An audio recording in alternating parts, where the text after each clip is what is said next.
Can you hear me?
Well, good evening, everybody, and welcome back to Woodbine Mohawk Park as we cap off what's been a busy weekend here in Campbellville, Ontario. Another 10 race program coming your way here this evening. I'm Greg Blanchard. I'll be pinch hitting here this evening as we welcome you inside the booth here at Woodbine Mohawk Park. Excellent looking Sunday program, ideal night. Weather-wise, a perfect night for racing, and we've got some star power on the racetrack as well. Couple of really good-looking gold divisions, $100,000 each for 3-year-old filly trotters, a six-pack in that first contest, and another rematch between Blue Jean Gal and Bingo Knight, who will renew acquaintances here this evening. Both had a recent qualifier against each other and look ready to go here tonight. They'll be the headliners in that first split, and then an excellent field of 7 in the second contest a little bit later. And then how about a $44,000 open trot, part of the 10 race package here this evening as well. Going to be a lot of fun. I'm excited to get going tonight. First things first, let's get you updated now on tonight's program changes.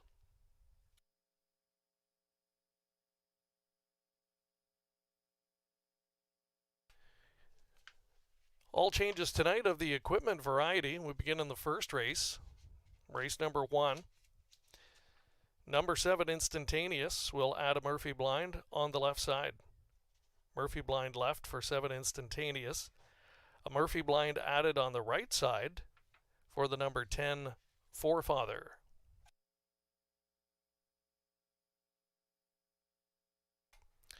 In the second race, Pop-Up Series Consolation Trot, number 1, Baden-Baden, goes from blinkers to an open bridle. 4, Sparks Fly, shoeing change all around, steel to a set of aluminum shoes. And the number 5, Goober Smack, will go flip-flops to steel up front and goes barefoot to aluminum behind.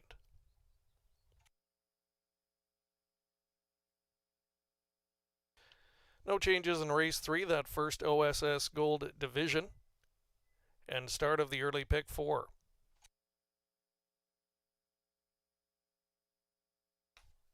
Race 4 will start the pick 6 wager. And in that race, number 4, Tyrone Bowtie, goes from an open to race in a blind bridle. Open to blind on the 4, Tyrone Bowtie.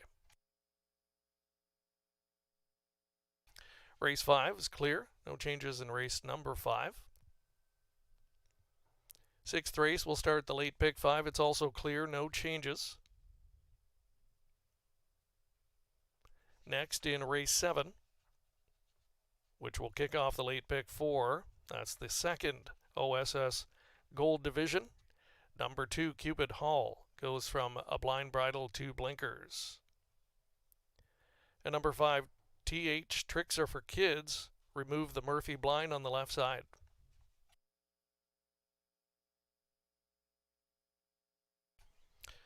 Race number 8, clear with no changes. 9th race, the open trot.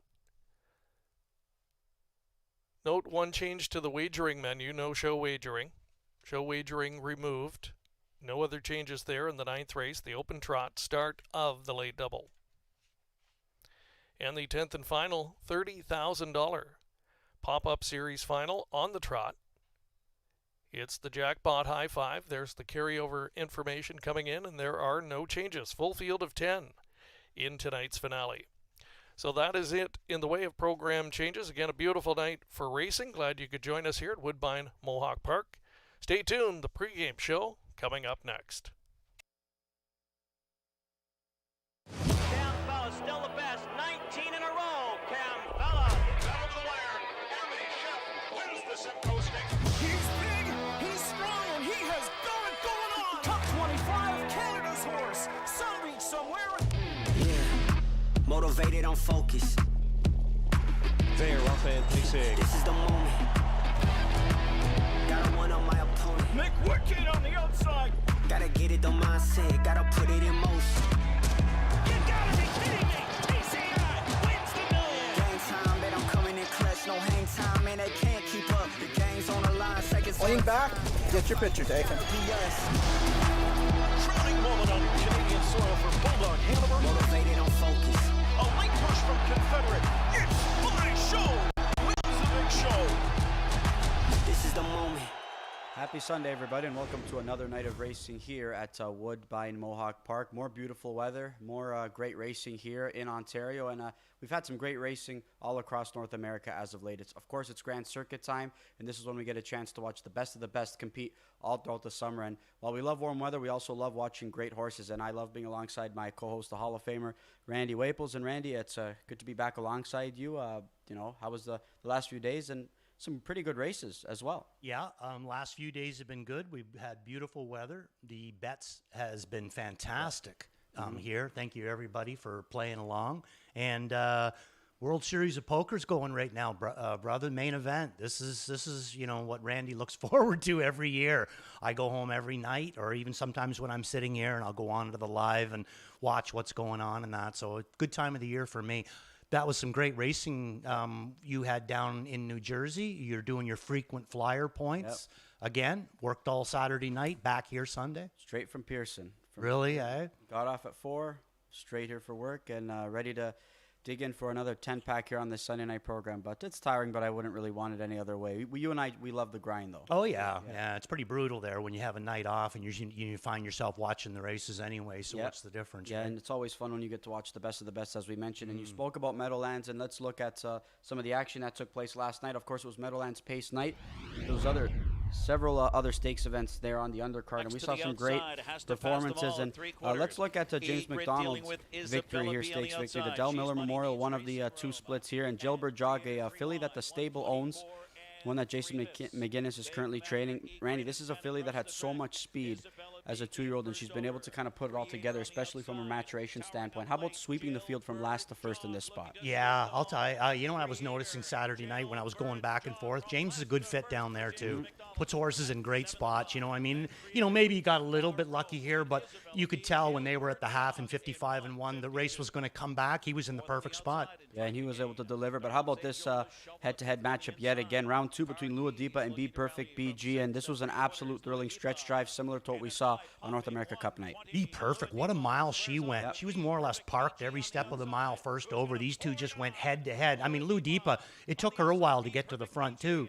But still, I mean, these two just went tooth and nail. A lot of, something between these two, a lot of this is going to come down through this year on post position. Yeah, absolutely, I would say. But again, another really good performance by them. Lua Deepa, first time Lasix in that contest, a mile of 48. Big effort by those two fillies. I look forward to watching them square off. This is the second Stanley Dancer Memorial split. Endurance took the first one at odds of 3-5. And here's your Hambletonian favorite, Randy. Apex at 1-9. James McDonald and American Power gets up alongside of him, but then Apex starts to sprint away. This guy is bred to be a star, and he certainly looks the part. Is he ever? Those are two really, really nice-looking horses right there. But, boy, when Dexter asked, there's like a different gear that just came aboard. So Apex looking real, real good out there. Could this be the year that Marcus Melander gets the monkey off his back to capture his first Hambletonian? He's had endless opportunities, but he's going to continue to have them because he's got such great stock. I know how it could work. You got to do a story on him, the same as you did for Yannick. That Well, got him into the winner's I circle. did it after, in fairness. Oh, I did it okay. after. All right, Maybe then. that's in the future for Marcus Melander. Let's look at this William R. Houghton Memorial, split. And I thought this was a really tough trip for Irvin Hanover. I mean, look, that was a first over trip, going 119 in the 3/4. But how about by the missile, sweeping the field to get the job done? 55-1, Randy. He did, yeah, absolutely. Really, really big effort there. And you know something to me, like, I just didn't really think that Irvin brought it that night. You know what I mean? Like, I know but he just didn't look the same. It looked like, he wanted to go, and it looked like Dex was wrestling him Yes, a little. big time. I wonder if his air got shut off in that particular. Going to the half? Yeah, Could have. I would have to. We'll see. Yeah. But we know he's going to be capable of a bounce back. This is going to be another Ron Burke victory here for Onto Norway. The victory we saw for By the Missile, that was win number 17,000 of his career. This is 17,001. Just a game trotter is Onto Norway. He's really stepped up from H3 to 4. Yeah, he has. I mean, just a really, really nice horse. Something, and it as bad as losing the win streak. It's probably a lot of pressure off them, and now they can just enjoy his season. How about Indiana continuing to produce really good talent? And again, they were able to team up yet again, where some of those owners, as well as Ron Burke, teaming up for that Hambletonian maturity, I should say. But the Meadowlands Pace. Let's look at the main event here. And when I saw the half and the 3/4 pop up, I said this is going to be a cruise for Brandon Boulevard. It was far from that. Look at the cavalry charge that he had to fend off here. I'll say it. You know what I mean? And if Yannick can keep Al Papi in a straight line, I'm not sure if he's not able to get there. I mean, he just had to kept correcting him at one point. Just loses, but on the run out, he's on top. Brandon Boulevard, he deserved that win. He deserved that win. Kudos to Andrew Harris, Bill Pollock, Bruce Ehrman and company. I mean, just a group of great guys. And obviously Dexter Dunn. He's had so many marquee victories in his career. He was without a Meadowlands Pace. He was able to get the job done. It's kind of cool to see how everything plays out, though, right? I mean, he's sitting there looking at that elimination of the NA Cup. Do I go 2 odds on Mr. Mamba? Do I go to Brandon Boulevard? Yeah, it didn't work out in the North America Cup. There was no wrong decision. Mm-hmm. There really wasn't. No. But he's able to, get the job done in a big spot with Andrew Harris's colt. And a big night for the Down by the Seasides. They had themselves a really big night, last night. So that's good for Ohio. Yep, big time. Good for Ohio, good for the rest of us, too. It's nice to see, jurisdictions, doing that way, the same as after the North American Cup. Good on Indiana, So, for the longest time, I mean, it's basically been an industry of Ontario, New York, and New Jersey for a very long time. Yeah. And now that kind of starting to spread around a little bit. Yeah, I think we got to stop being surprised of what Indiana's doing because we've seen it for so many years. I think people don't realize that we saw Hannelore Hanover do what she did. She was an Indiana bred, and there was just countless other, talented horses that just come out of that program. Their Sire Stakes program just continues to get better and better. But that's what we want to see. We want all jurisdictions to be good because we want to see some of the best compete. And, I think we take pride in our OSS program the same way everybody else takes pride in their jurisdictions as well. And I'd also throw out there, too, that, one of the biggest things that's going to help Indiana, that helps Hoosier Park, that would help anybody in the industry, Gabe Pruitt. Yeah, big time, yeah. Gabe Pruitt coming on board, that is a big for any racetrack or any jurisdiction. He knows his stuff. He does know his stuff, and he loves his oysters, that's for sure. All right, let's look at some of the action that happened last night at Woodbine Mohawk Park. You were here getting a chance to cover the action. 2.7 million it was a hand handle. Again, thanks to all the punters participating. We've had some great opportunities from a wagering standpoint. I know we had a carryover on Friday night as well in the pick 5. That was a big pool. It was a pretty good payout as well, so some nice performances there. Here comes some nice payouts here for these top 5 $2 winners. What you're looking at, Dr. Dave, One Last Wish, Dublin Dasher, and Verity Blue Chip. I was a little shocked Verity Blue Chip paid $7.70. I thought she would pay less than that, given how she raced last time out. Yeah, I went against her, and I forget who I went, but I didn't go her. But she looked good. One Last Wish looked incredible. Yep. But the one that really shocked me was what you're looking at. Here's a horse that has been struggling to win. Louis finds him the right trip. He cruises across the wire, wins by like 3 lengths with a bow in his neck. He was a completely different horse last night. It's really nice when Maneri can go out of town for a week, and then he's got such great help, right? I mean, you always hear him talking about the help that he's got, and he does really have exceptional help. And whether he goes out of town, he doesn't have to worry about anything. Yeah, his horses are going to be sharp through in and throughout all year, and every start as well. Completely, 100%, and that's the biggest common denominator I found for the big barns that I drove for was the help that they had. Yeah, big time. If they had the best help, then they usually had the most success. All right, we're going to look at some other. We're going to look at the fastest pacers, I should say, here, and you can see 48-3 for Verity Blue Chip. Man, we had some fast miles, though. I know that you talked about the handle being great, but how about these miles too? Verity Blue Chip, sub 49. Yeah. She was huge. And he took matters into his own hand. Mark had a good night. He won with her. He won with One Last Wish. He had a couple of other good races too. He had a big night Saturday night. One Last Wish. Did she do it on the engine last night? Yeah, good. And did it for fun. Oh, you should have seen her when she walked onto the track. I was going to call an audible. Just like she was a 3-year-old. That's her kind of trip, though. She loves to be. She's not good coming off the pace, in my opinion. She's just so good when she's on the lead, getting engaged, and you let her rattle. So they've been a nice pairing. I mean, she's actually put forth sneaky good efforts over her last several tries. It's nice to see her, get one there for Ken Susi and company. So we're going to look at some of these trotters as well and look at the fastest trotting miles of the night. Captain Nathan delivering as his 1-2 favorite. I think he would have been a winner the last time out if he didn't throw a shoe and make that miscue. He was in a good spot. You know what I found out last night there too? It wasn't just the shoe that he threw. He threw the toe weight too. Oh, okay. His whole balance got knocked off. Yeah. You should have seen him last night. Yeah, he was good. I saw him getting his picture taken just momentarily, but I didn't see the miles. So on 52-4 score. He's a good trotter. Mason Blue, 53-1 there. Win number 5 in a row, I believe, for Mason Blue. He's been sharp, and he paced pretty well each and every week, despite how sharp he is. Yeah, I mean, and Louis picked him back up. Yep. I mean, he was Louis' drive, then Doug got him, and then Doug's had him. Now Louis got him last night, and Louis win with Silver Detector. Louis had a big night. 4 wins Saturday last night, right? Yeah, 4 wins. And he had a couple of nice, didn't he capture both Tompkins gear splits as well? So he's had himself a pretty good go. How about that Pappy Rob of Doc's, 50-4? Yeah, he looked real good. Qualified really well, but he put forth a nice performance there. Doc finishing 1-2 in that event. So let's see what that Pappy Rob can do for Doc throughout his rookie campaign. All right, that's some recaps from what we saw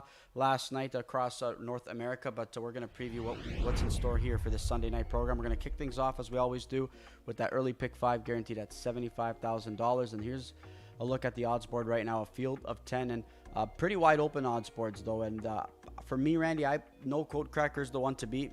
I opted to try and play against him in this particular spot because I just think, he's a horse that could be a bit vulnerable, and the outside draw I don't think is going to do him too many favors, I should say. That's kind of the way I looked at it too. I mean, he's definitely the top horse in this race, but he's never been out quite as far as the 9 hole. Each time that he has to take another step to the outside, it's going to be that much tougher for him to get back to the inside if there's a few of these horses that leave. And the horse that I'm going to take a chance to beat him with is a horse that can leave quite well, get down on his back. Problem is, he doesn't usually like to win. But I'm picking up a guy that's win a couple of races on Saturday night, and I think he's holding a really hot hand right now, and that's Mark McDonald. So make me a legend. Mark McDonald and Gerard Demers. Take 2 is going to be my picking here. Everybody going a different direction. Garnett going to go back to Code Cracker here, who's going to look for a win number 3 in a row. You're going Make Me a Legend. Kevin Ploucher going Forefather. I'm going to try Can't Stop Lou. I didn't think he raced. I thought he raced well last time out, I should say. I'm hoping we see some speed from him because we've seen him leave from outside draws in the past, and I think he draws really well, and I think this is a live drive that Louis is going to be picking up tonight. We're both trying to beat Code Cracker with Demers horses. Yep. You're with one, and I'm with the other. Best of luck. And speaking of horses that maybe don't love to do some winning as of late, Jimmy Whispers right now, your lukewarm favorite at 4-1. Again, this is still early in the betting, and it's a wide open betting board, but this is a horse that some of the trips have worked out in his favor, some not so much. I mean, I think he's racing better than some of his summary indicates, but he just doesn't like to get the job done. Yeah, no doubt. But actually, there's a few in here that seems like that's their biggest problem. You know, they don't really like to get the job done. So, you know, it's going to be an interesting race, no doubt about it. The big thing is Code Cracker. You know he's going to be coming out of there hard from the outside. Matter which one is going to be able to stay close to him, but not overdo it to stay close to him. I'm going to take a chance with Make Me a Legend. John going to go with Can't Stop Lou in there. And, you know, Belmont Blazer, that's another one, you know, with the rail. He could actually get himself out of there and into a good spot, too. See how things shake out by the time they get on track for post-spray for race number 1. Again, that's going to kick off that early pick 5. We're going to move on to race number 2. We've got a field of 8 in this contest, and I think a lot of people are going to be supporting All Gas, No Brakes. It's hard not to like him in this spot, the morning line favorite at 2-1. Nobody had a chance against Private Access, but Private Access should have handled that group with relative ease because he's far more classier than the group he took on. But no Private Access here tonight, so I think this Victor Putty trainee should have every opportunity. I thought there was another horse that was pretty sneaky last time, and I have a feeling you landed on the exact same one as well. PL Robert G? Yeah, for me too. I've been kind of waiting on him. I think his form has been pretty good for a little bit now, and now he gets away from the 8-hole. Gets away from a couple of killers, and he's into a spot now where really, like John says, his biggest nemesis is going to be this 7-horse, All Gas, No Brakes.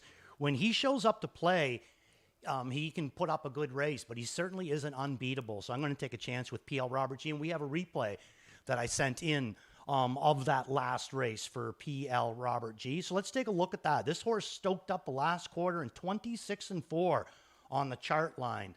On this one, and I like the fact that McClure is going to come back to him again. We are not going to get 50-1 this week on PL Robert G. So, like I said, right here he is, and I just find that, you know, Katie Huskinson, she doesn't win a lot of races, but you can count on the fact that her horses are going to race good. Yeah. They might not get to the winner's circle, but they'll give you a good run for it, and this guy here, way at the back of the pack here right now, he's got a lot of ground to make up.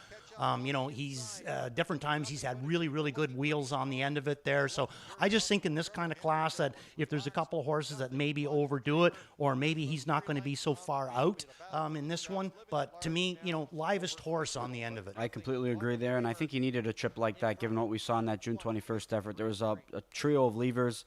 You know, he had to, you know, obviously withstand a lot of pressure there, and he just didn't finish up all that well.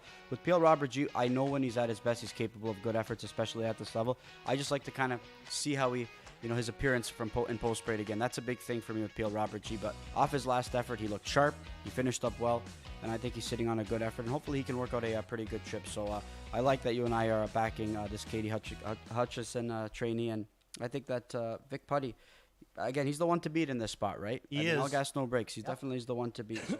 And he's got a good draw. Like, he can come out of there from the 7-hole. He can go back, one or the other. But I just don't see All Gas, No Brakes as being unbeatable. Yeah, all right. There's our thoughts on race number 2. And that we're going to move on to race number 3. That's going to kick off the early pick 4. And that's going to be the first of 2 golds here this evening for 3-year-old trotting fillies. We've got a field of 6 here, Randy. And 4 to 5 morning line favorites going to be Bingo Night. And her qualifier effort, I think, was, you know, I thought it was just average, in my opinion. But again, where have we seen that before? We saw average efforts in some of those overnight races, average efforts in, you know, some preps. When the gold's on the line, I think we're gonna see the Bingo Night that we saw last time out. So for me, I think I just toss out qualifiers that, in this case, that I don't love, because we know that she can bounce back with a big effort, and Dustin Jones can have her sharp. I'm glad you said that, because Randy pulled an audible. Okay. I changed that replay. Originally, I was going to show that last qualifier. It doesn't make any sense, because like John says, she's just going through the motions, and that's what she was doing before the last gold. So let's show the last gold instead, and then that way you have a better idea of what me and John are talking about. Right now, John be the first to tell you, she is power right now. Like this last gold or whatever, I mean, this is why I'm showing it to you. She is power. The way that she does this, she just kind of makes the rest of them look like they really don't belong with her, you know. Up till this point, I would say Blue Jean Gal had this race sewed up, but to me, Bingo Night, our super final champion from last year, she really came to play in that gold. I think she can do the same thing again, and we got a new one brought into the mix, which is going to be Rhonda McKay. which is going to be interesting to see her finally face off against these Gold fillies. Things didn't work out too back for Anna May Kay when she made a break in amongst rivals there, but she bounced back with a nice victory. But speaking of nice victories, I mean, look at the body language here of this Dustin Jones, trainee here, and a homebred of his, I should say, right? I mean, this is a daughter of Green Manalishu, one that he bred as well, so I'm sure that obviously he's excited about what she could do the rest of the season. Every reason to. Plug's still in, Randy. She's so handy. She's the one to beat, though, here tonight, without a doubt, off that effort. Yeah, but if we showed the replay, maybe people would have said, well, But you look, if you're backing horses strictly off qualifiers and kind of don't know, the backstory, maybe go back to some prior efforts, it's hard to love her in this spot. It is. Again, until she did trot home in sub 27, but you and I both know it wasn't a strong qualifying. No, but we also know that leading up to that gold, she was doing the exact same thing before. It's just, when they have her on her game, I don't see anybody in here that's even close to her. Like, I went Blue Jean Gal, Ronda Maykay, Satu Vanya in on the bottom. But, I mean, short field like this, she's a key. Man, would it be nice for Doug Bowens and Russ Taylor to get a gold victory there with the Even Ronda if they just had a good showing. Yeah, I think that they'd be real happy with that, building up. Yeah, for her to make that miscue, that's tough. Yeah. But you've always liked this filly. Oh, always she's got a lot of talent. Yeah, she does. Got a lot of talent. But the rail horse brings a lot of talent, too. But just right now, I just look at Bingo Night as being just a little different than the rest. I completely agree. That's the first of 2 gold divisions here for these 3-year-old trotting fillies. We're going to move on, skip ahead over to race number 5. That's going to wrap up this early pick 5. What a race to wrap up this early sequence, though, Randy. I think you can make the case for several in here. Morning line favorite is going to be a Private Access, one we touched on last time out. It wouldn't shock me if he got the job done, but I'm going to look to play against him. I just think others might have a little bit more to offer late in the mile than this Luke Blais trainee. But I can make the case for several. I'm curious to know where you went in this spot. Well, we're going to show a replay of Paquette. Okay. I've been kind of waiting for Paquette again. I thought last week with the 10-hole, it was a good effort. I know it's only non-winners of 12,000, but unless you really know who Paquette is, Paquette can go with any one of these horses. He's been talent right from the very beginning. Problem is he just sometimes maybe a little bit too hard on himself. He doesn't put too many starts together. Last year, 3 for 3. Yeah, 3 starts, and 3 times he was a winner. And this year, he's 0 for 2. But, I think they changed things up a little bit with him. He's up higher in class. Last year, he would come back. He'd fit the non-winners of 2 in that. They were easy victories, He could get some easy ones in there. But right now, I just think that he brings a lot. So let's take a look at Paquette's last qualifier last race where I have him from the 10-hole where I have him down as sneaky good on the end on my chart. And he's in tough. Stormont Beautiful can be pretty good on the end of it. Penteller Hanover, second start for J.F. McGuire. The first one was a good one. Private Access coming again from the outside, but I just think that this Paquette horse, his entire life, has been overlooked, John. Absolutely, and again, he's dealt with so many complications, throughout his career. But when he's been racing, we've seen the talent on full display. And I think the moment the draw came out, I think Jody really had no choice but to wave the white flag. And I think he probably did right by Paquette to keep him sharp for a start like tonight, because that was a tough race, first start back in what was a bit of a layoff. Nobody was going to catch Mona Lishi that night. She was dynamite. But I agree with you, Randy. Look at the trotting that this guy's doing up the inside. A couple of reminders by Jody to go forward. This is a guy that starts to get into gear, and he was doing some trotting. So I completely agree with you. He's one that I rated highly. I think he's sitting on a big effort tonight. I think he probably is, too. We'll have to see. Yeah. I'm just interested to see how he's going to race him, too. Is he going to leave with him, race him from off? But which way did you go? I went Stormont Beautiful. I'm just, one that I think you can make the case she's the most talented in the field, just depending how you look at it. I know a mare that you really like as well, but I'm just hoping that there's some speed to chase, and I think she's going to be the livest horse on the end of it. And I wonder if that speed's going to come from a Private Access, though, Randy, because he was aggressively handled. He's a handy racehorse. I wonder if he's just brave enough off that effort against inferior competition. Maybe James just goes out of there yet again, even with an outside draw. But what do you do with Penteller Hanover tonight? I know it was probably hard for you to leave him in as your top pick tonight. Yeah, go forward. Yeah, go forward. You can't go back. I don't see how he can go back from this situation. And Penteller Hanover's had 2 rails in a row, so he's never really been able to get into the race. You see way down on the bottom, he had another rail down there too, where he ended up getting away 6. But below that, he had the 6-hole and got away 3rd into a quarter and 26 and change. So he's got gate speed. Second start, J.F. McGuire. If Louis takes him to the back and James leaves out of there with Private Access, he's going to be sitting 9th in a field of 10 really strong closing horses. I think he's got to get the horse involved. So Penteller Hanover, to me, I think is an absolute move forward. I wouldn't want to be in a good spot and then try to outkick Stormont Beautiful. Great group of trotters. Though. I know this is a non-winners of 12,000 class, but these are all horses that can easily and have competed in the free-for-all or open as well, or a handful of them, I should say. All right, we're going to move on to race number 6. That's going to kick off that late pick 5 sequence. More trotters here in a field of 9. This is a very interesting race because you've got some 3-year-olds in an overnight race against older horses in between some of their sire stakes tries, right? Storybook Love from the far outside, our Breeders' Crown champion from last year. Touched by an Angel, who's coming off a nice runner-up effort in that most recent Gold Try. And I'll have the red, one that Rick Aziron is going to be sending out, who's going to be, who I thought raced better than the line indicates. I'm curious to see what kind of approach you took in this spot because I think you can go several different directions. Where'd you go? I went Hercules. Did you? Yeah, that's Hercules. a good pick. Tell me about Hercules. Second start Lasix. Second start Lasix. I wish that maybe he was back on a better rotation, but I tell you what, this was a horse I thought was locked in last time out. He looked like he had some trot. I'm hoping Mark can have some confidence after that effort because he had more pop on the end of it with Lasix than he did before, and he got raced exactly the way that you prefer they be raced when they're adding it for the first time. Yeah, absolutely. I think that's a good pick on your part. I went Ultra Miles. Okay. He if you go down to third start down when he was in this winners of 3, not more than 5, he had a really good start. He had a second, ended up being second in the race, had good movement on the end of it for Scotty Young. Then his next 2 starts, 10 hole. And he just went to the back, didn't really do nothing. Now they got in the middle of the gate. He's a 4-year-old in against, a couple of the better ones are 3-year-olds. I'm going to take a chance with Ultra Miles and see if they can get him back into the race. Great draw to work with. Again, as you mentioned, 2 outside draws.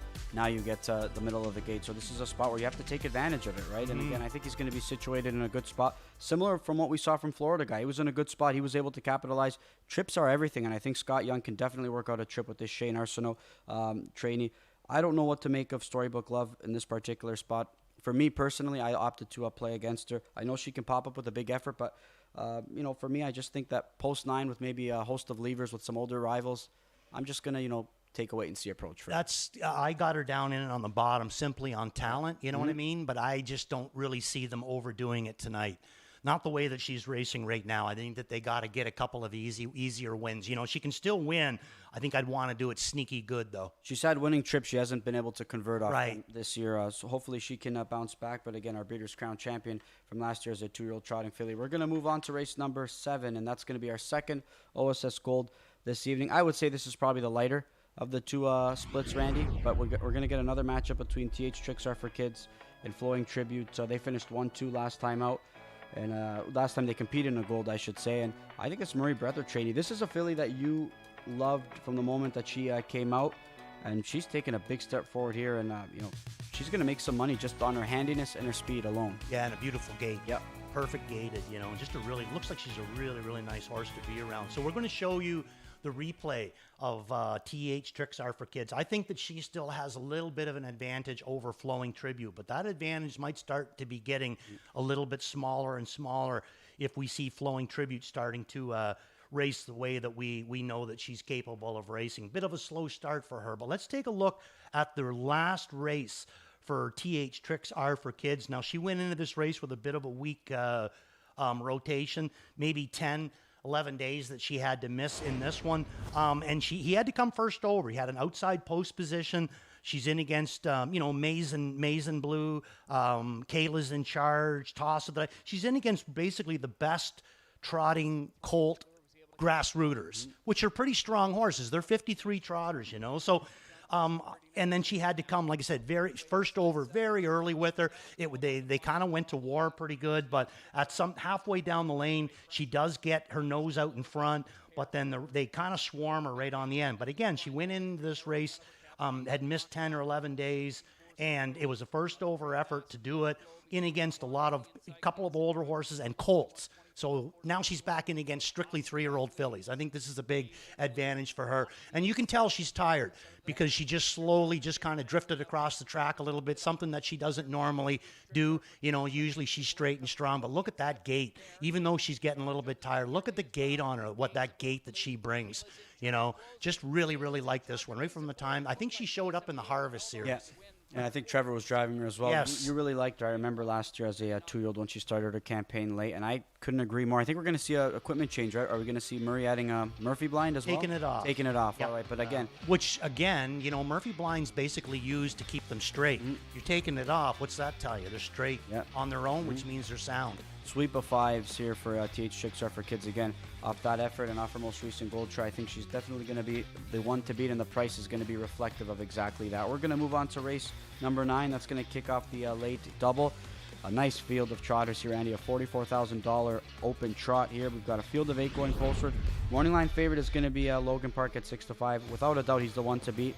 I'm going to be piggybacking your top selection from last time we saw this guy race, and that's going to be PL Spencer. You've backed him for a couple of weeks in a row now. Trips have been unlucky.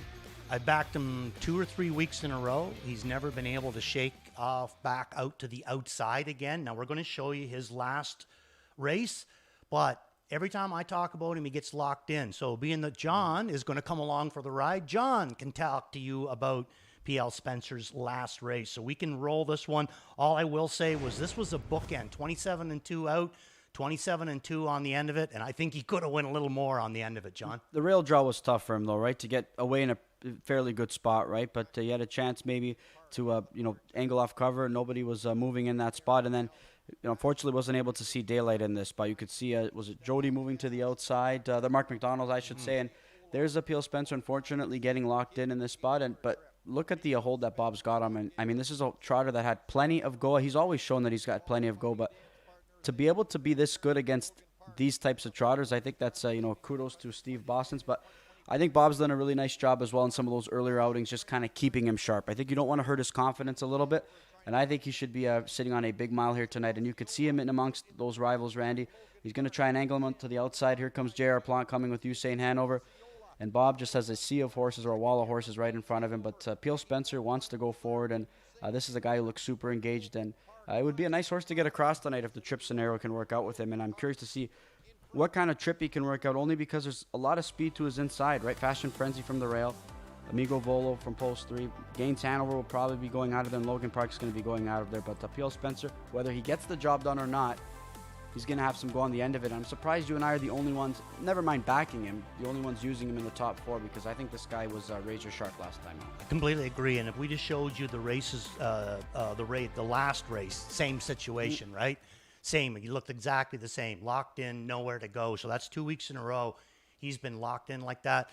And it's frustrating. Trust me, I know. It's frustrating when you play a horse and they get locked in that. But as to what John said earlier, the reason why this horse has been so successful, and the reason why he's being successful, it looks like this year, is because of the way McClure's driving him. And you know what? If you look back to one of his qualifiers, it's not charted on these lines.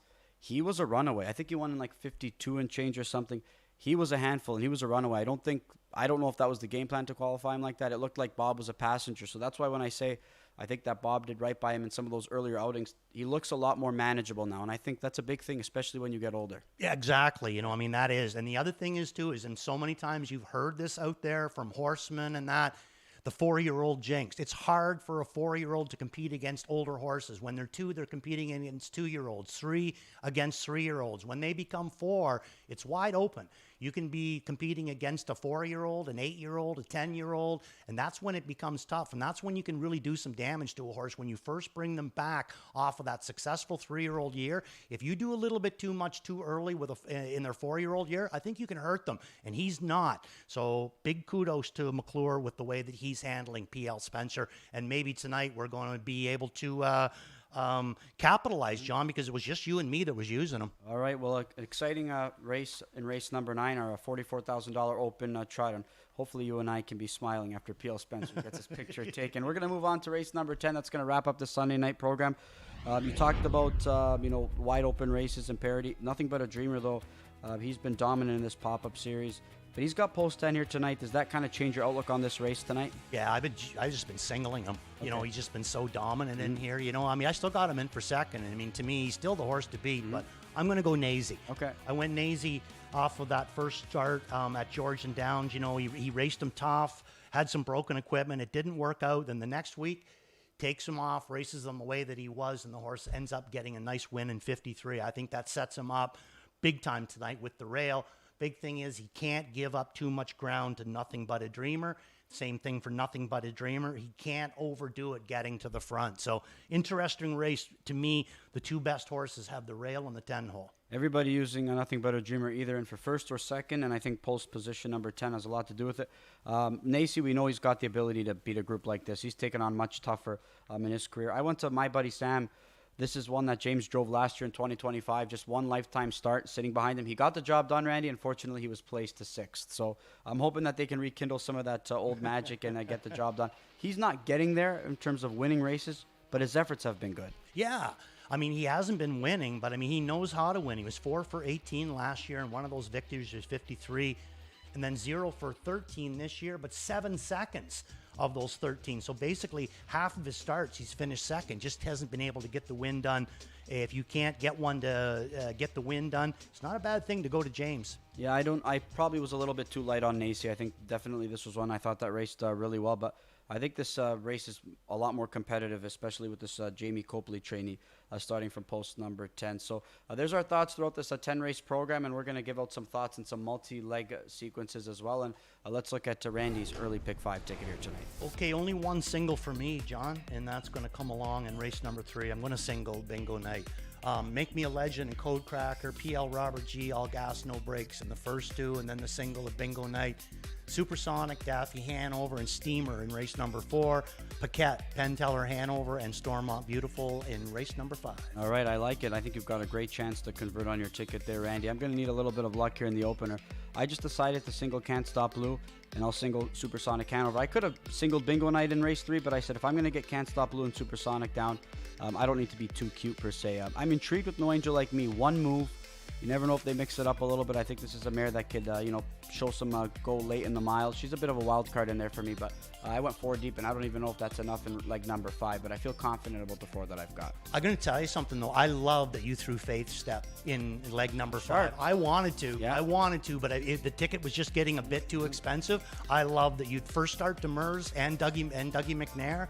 That's interesting. All right, so let's look at some late pick 5 tickets, Randy, and let's see how you see this sequence as well. Okay, I'm going to key. single, wow. Yeah, I'm going to key Ultra Miles. I think that he's got a big effort in underneath him in tonight, moving away from that dreaded 10-hole 2 weeks in a row.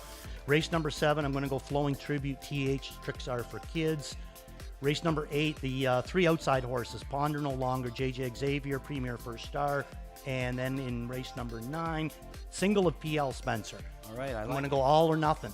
And then in race number 10, it's going to be 1, 4, 8, and 10. Nazy being my top pick. That's the way to do it, Randy. PL Spencer would be a nice single to get across, especially Ultra Miles. That would be a great single as well. My late pick 5 ticket, I'll go Touched by an Angel. I'll have the red and Hercules. Going with a couple of 3-year-olds and then an aged trotter.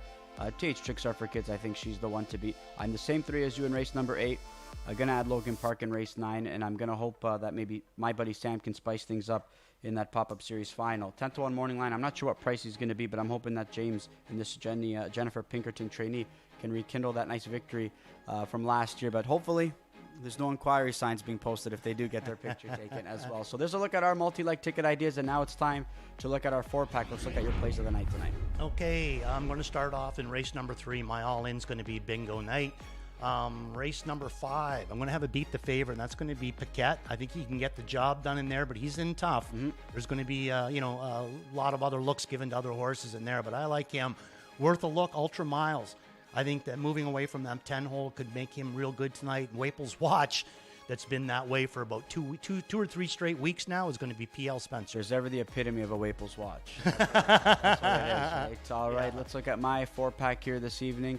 I'm going to go Beat the Fave, Can't Stop Blue. My best bet's going to be Supersonic Hanover, one that just got picked off at 15-1 last time out. My price play, Hercules. My back on board, with James McDonald being back on board, My Buddy Sam. So best of luck to you and I, Randy, on our plays, but let's look at our resident handicappers and their thoughts as well. We've got Kevin Plaucha, Forefather as a spot play, Penteller Hanover, Ghislaine Paquette ready to win. Garnet Barnsdale, spot play in the finale, Roxy Hart. All right, we're going to be here all night long. We've got 2 OSS Golds for these 3-year-old trotting fillies. We've got 10 races. We've got great wagering opportunities, and I think some pretty wide open races. Best of luck. We'll be here all night long.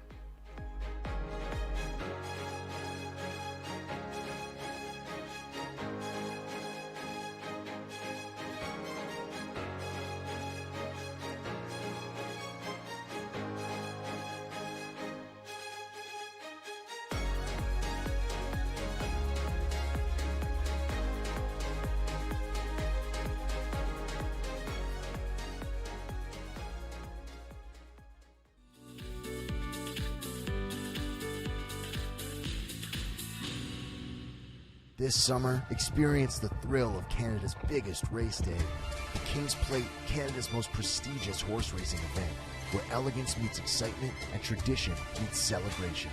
Tickets on sale now at kingsplate.com. Winback Farm graduates are born to compete and raised to win and have made over $480 million and have won over 50,000 times. Yearlings for sale in Goshen, Ohio, Lexington, London, and Harrisburg. Featuring first crop yearlings sired by Meadowlands Pace winner Beach Glass, Adios Pace winner Cannibal, O'Brien Award winner Lawless Shadow, multiple O'Brien Award winner Tattoo Artist, and Van Patch Award winner Volume 8. Yearlings eligible for multiple racing jurisdictions. For more information, visit winbackfarm.com. If whiskey could talk, Johnny Walker Black Label will sing with notes of sweet, smooth toffee, rich fruit, and a touch of smoke. Tastes as good as it sounds.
Introducing the field for tonight's opener.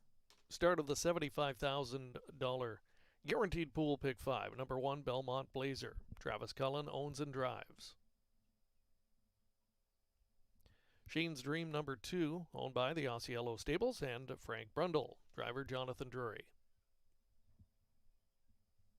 Tignanello number 3, owned by Sylvain Cote and Michelle Legacy. Tyler Jones in the bike. 4's Jimmy Whispers. Scott Sargentson and the Osceola Stables share ownership. Tyler Borth will steer. 1 claim entered on number 5, Make Me a Legend, owned by Verinder Gill and Mario Villani. Drivers Mark McDonald. 6 Can't Stop Lou, Louis-Philippe Bois driving for Mark LeMay and Gerard Demers.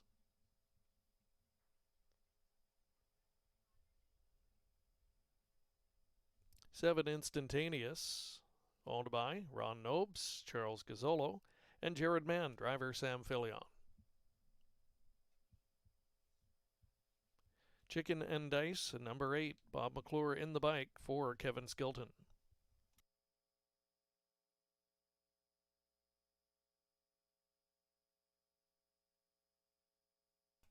The 9 is Code Cracker, owned by A. Bianco Holdings Limited, driver Jody Jameson.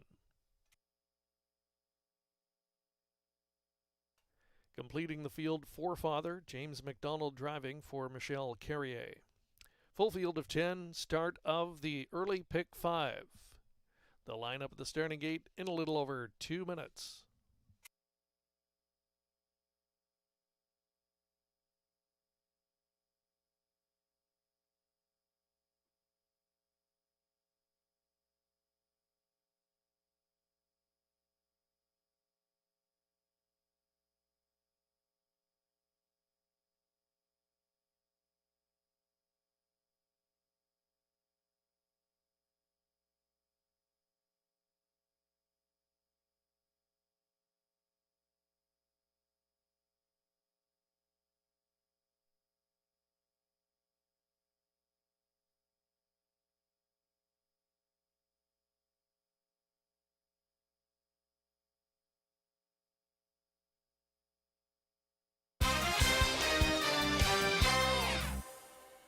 They're on track here as we get set for race number 1. That's going to kick off that early pick 5 sequence. We've got a field of 10 going posted, and current 7-5 favorite is going to be the 9 horse, Code Cracker, looking to make it 3 wins in a row. And if he brings his A game, Randy, he's definitely the one to beat here tonight. Yeah, he's bringing a lot right now, isn't he? I mean, he brings more speed than the rest of them. He's racing good, and now that he's winning every week, he's starting to get confident too. He just his all overall presentation out there is really, really good.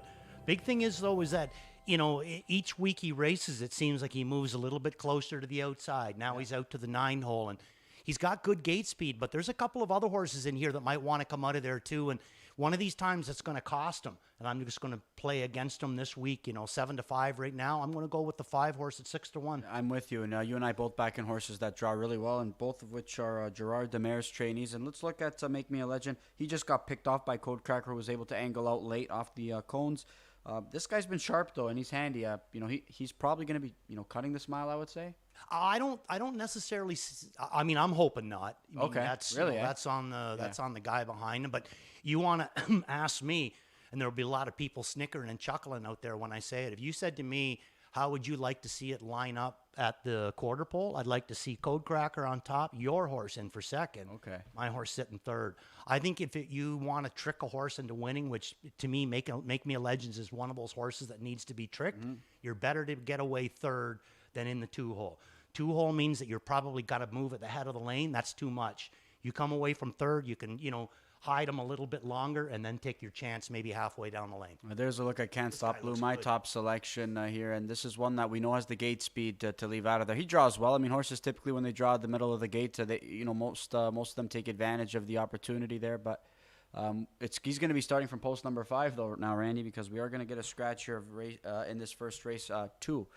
Shane's Dream is going to be scratched out of this contest. So slide ours in for the inside, including Codecracker as well. That's so the tricky is now Codecracker gets to move in. he moves in too as well. So I'm But still you know, happy. another one from the outside that it actually helps too is the 10 horse. One less horse to pass, right? One I don't less think, horse to I don't think we're pass. going to see him being aggressively handled in this. No. Yeah, I don't think it's not updated on the screen, but it is going to be the 2 horse that's going to be scratched out of this contest. So, yeah, Can't Stop Lou. I like the way he looked out there. I thought that was a good effort closing on the end of it. Louis was going to be at the controls here tonight. He booked off another rival, and I'm just hoping that he can work out a pretty good trip. And what about the 7 horse Instantaneous? He was a good second last time on a Grand River. We've seen good efforts from this guy, throughout this year as well. Yeah, I got him in for third. He's he's just a nice racehorse, right? Not flashy, but a nice racehorse. But you know what's interesting about Instantaneous is that lately I've just been noticing Sam Fillion's been coming over here a little bit more. Be nice to see, at some point if he had enough drives to make the move, because I hear big things about him. Yep, he's doing some good things on the B tracks. He's done he's worked out some nice trips in limited opportunities at the big track here. But 12-1 right now, and he's going to start from post at number 6. So they're heading to the gate here as we get set to kick off this Sunday night program, as always, with the early pick 5. And Blanchard, how you feeling there, buddy? I'm feeling good, John, and excited for tonight's race program. Belated happy birthday to you, by the way. And yes, as John mentioned, a late scratch here. Number 2, Shane's Dream, was a late vet scratch. So a field of 9 lining up. Opening leg of tonight's early pick 5 with that $75,000 guaranteed pool. Claiming Pacers taking up their positions. Field of 9 at the top of the stretch.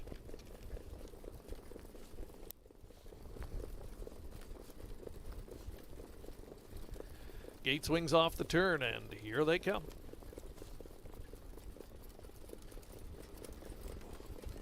Kept off beginning for the 4, Jimmy Whispers. And they're off from the outside. Chicken and Dice flashing speed.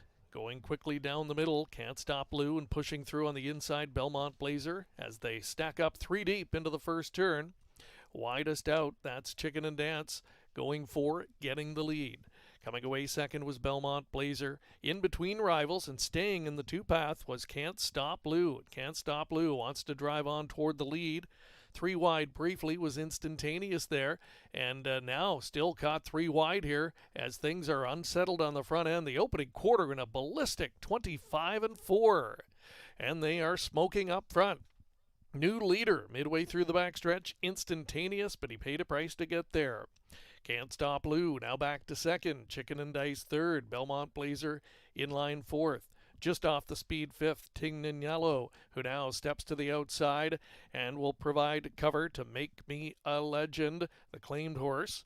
3rd over into the flow, make it 4th over now as they race into the far turn. That's Codecracker, then Jimmy Whispers, and Forefather the trailer. Half was in 54-2, and if you blink, you missed it. Chicken and Dice made a move to the front in that 3rd quarter and is able to clear Instantaneous, who's now back to second. 3rd, trying to re-rally. Can't Stop Lou. Out there 4th, Tignanello. Still some work to do. Trying to flip off cover there. Make Me a Legend.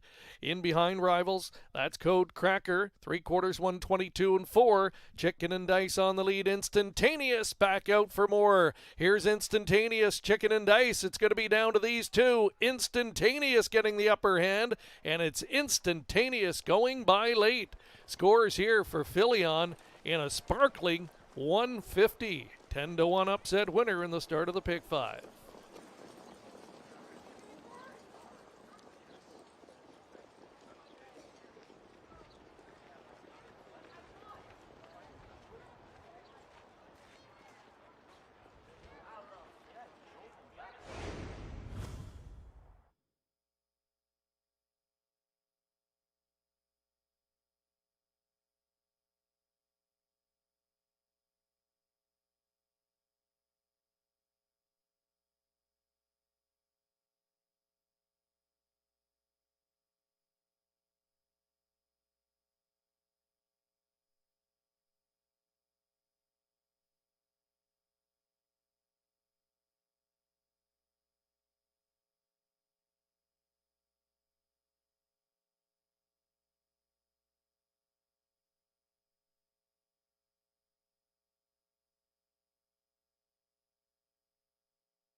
Top 4 finishers posted unofficially. 7, 8, 9, and 6, your top 4.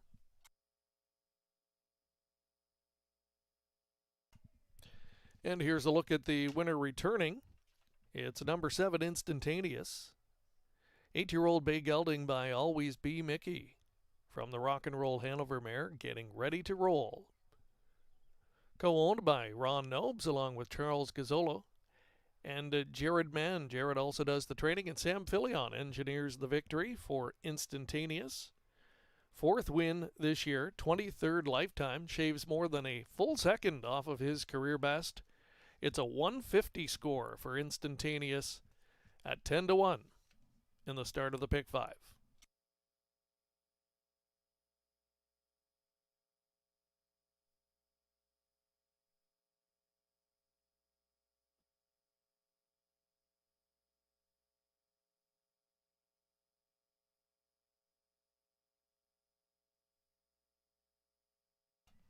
Results official. Prices posted. Instantaneous, $22.20 for the win. 7-8 Exacta paid $179.60. The dollar try, $266.70. Superfecta $1 ticket, $800, $22.60. Your 20-cent cutout combination at just over $176.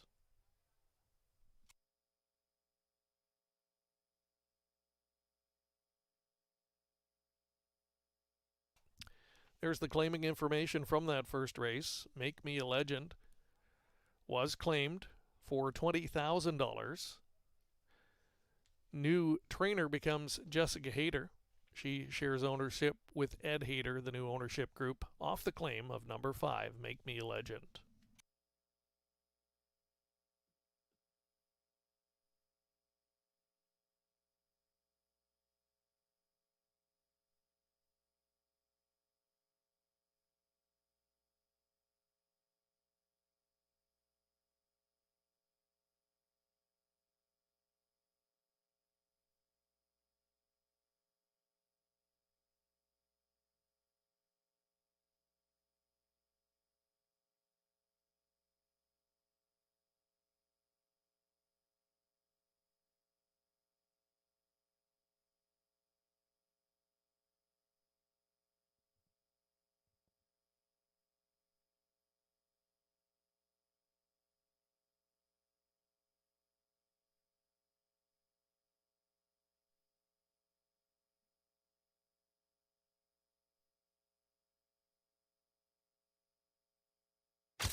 Kept off beginning for the 4, Jimmy Whispers.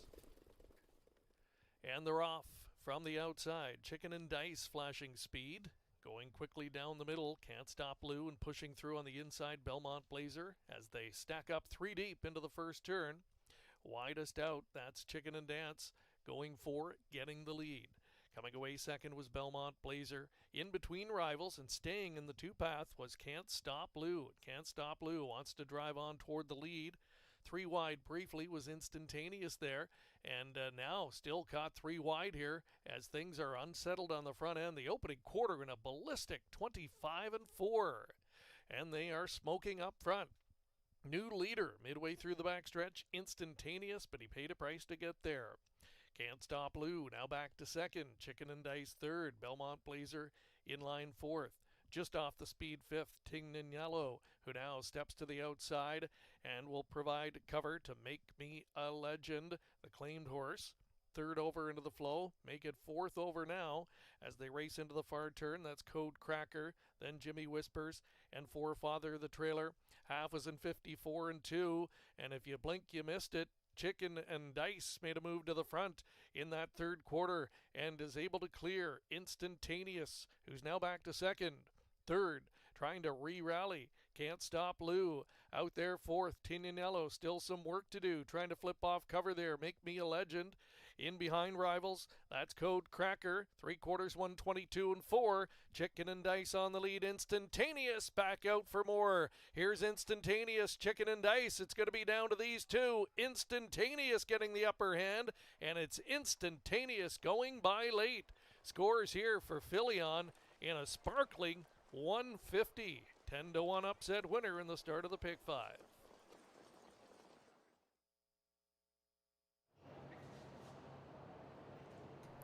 There's a look at the complete finish order in race number 1. If you're marking your programs top down, it should read 5 scratched, 9, 6, 8, 4, 1, 2, 3, 7 on the bottom.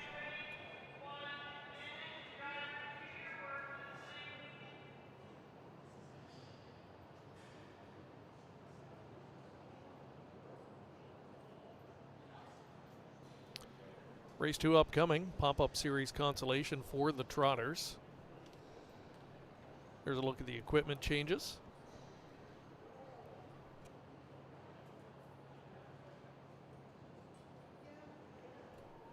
Post parade for race number 2. Coming up momentarily, second race features daily double. Exacta try, superfecta wagering.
Here are the horses and drivers for race number 2, Trotters in the pop-up series consolation.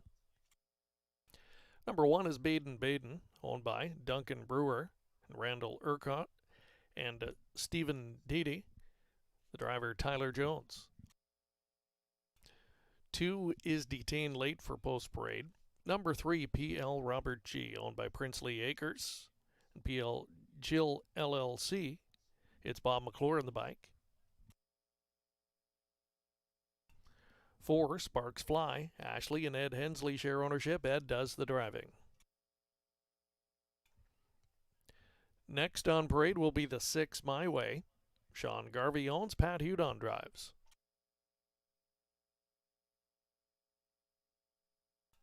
Number 7, All Gas, No Brakes, owned by Gord McDonald and Christopher Boland, driver Louis Philippois. 8 is The Fixer. Dave Fry is the owner, the driver Mark McDonald. Next up will be the 2, No Angel Like Me, Candice Morel owns, James McDonald will steer. And the last one is 5, Goobersmack, owned by S&R Racing Stable Incorporated with Jody Jameson. At the lines, that's your field of 8 for the second race, Daily Double. Exacta, Tri, Superfecta wagering offered up, 4 minutes away from post time.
We had an upset in the first race, Randy. Instantaneous. We spoke about Sammy Filion and asking you shall receive. A multiple move winner was Instantaneous for Jared Mann as well, one that he also co-owns.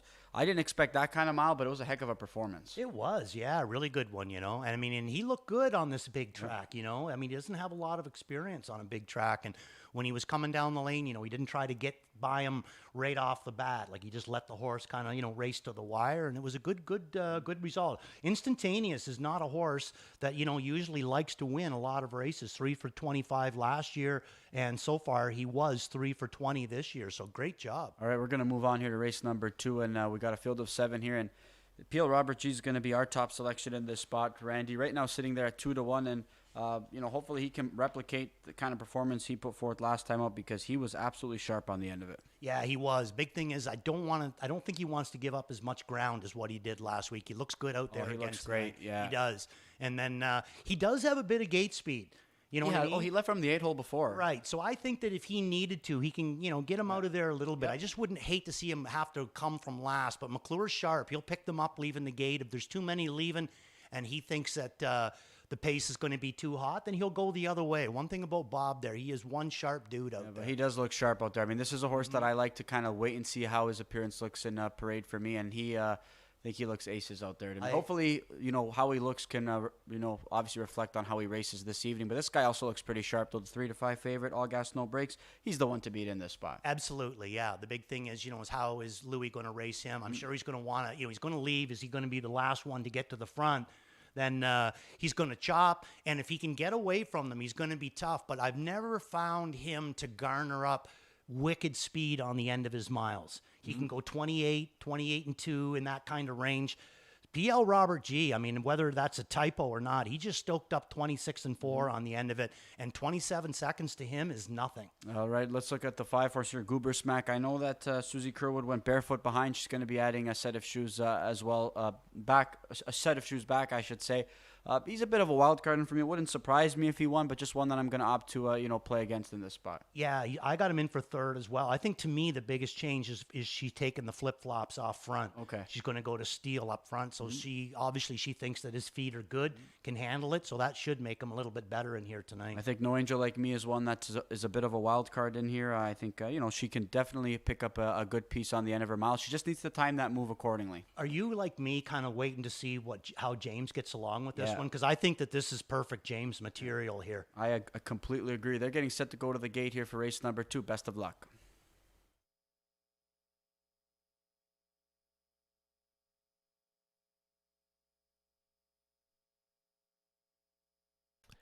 This is your last chance to move in and wager for race number 2. Field of 8 trotters here in the pop-up consolation.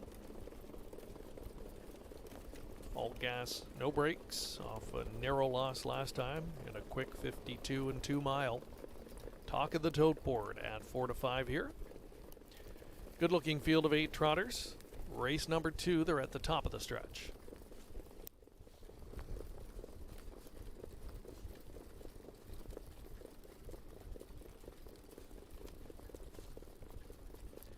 They're approaching the start.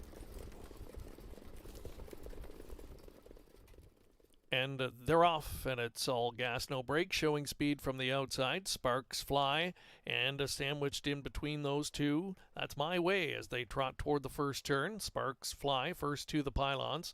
All gas, no brakes, just floating up on the outside. Will now dive in second and rolling off stride after attempting to settle in third was My Way. So in inheriting that third spot's going to be No Angel Like Me as they round the first turn and pass the quarter in a snappy 26 and 2. Another breaker in the first turn. Goober Smack went off stride while back there in fourth. So taking over that position is going to be PL Robert G, about 6 lengths off of the top trio though. Then it's further back to Baden. Another break of 2 to the Fixer, quickly resetting as Goober Smack, and far back after the break, My Way. They trot up to the half, and attempting to come around was All Gas, No Brakes, but Sparks Fly kept on trucking the half in 55 and 1. All Gas, No Brakes back down to the pylon second. No Angel Like Me trying to tighten in third. There's some speed to chase up front. Fourth, and not too far off at this point, that's PL Robert G. Here's All Gas, No Brakes. Going to take another shot here as they come over to head stretch. Coming after Sparks Fly. No Angel Like Me continues to gap. So there's PL Robert G now.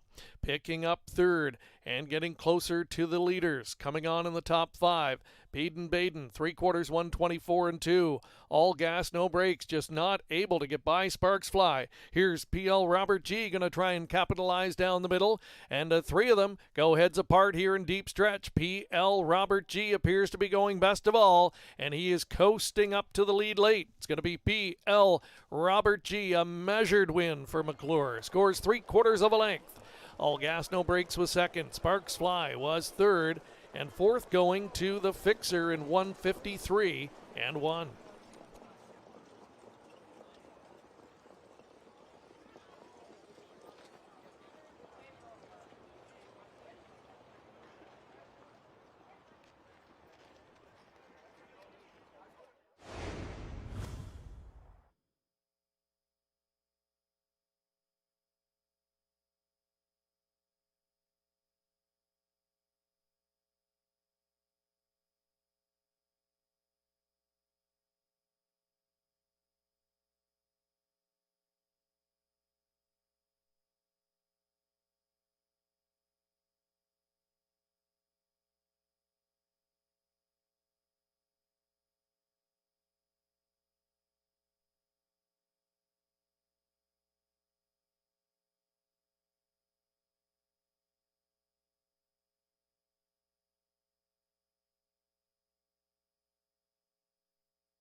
Here's a look at tonight's second race winner.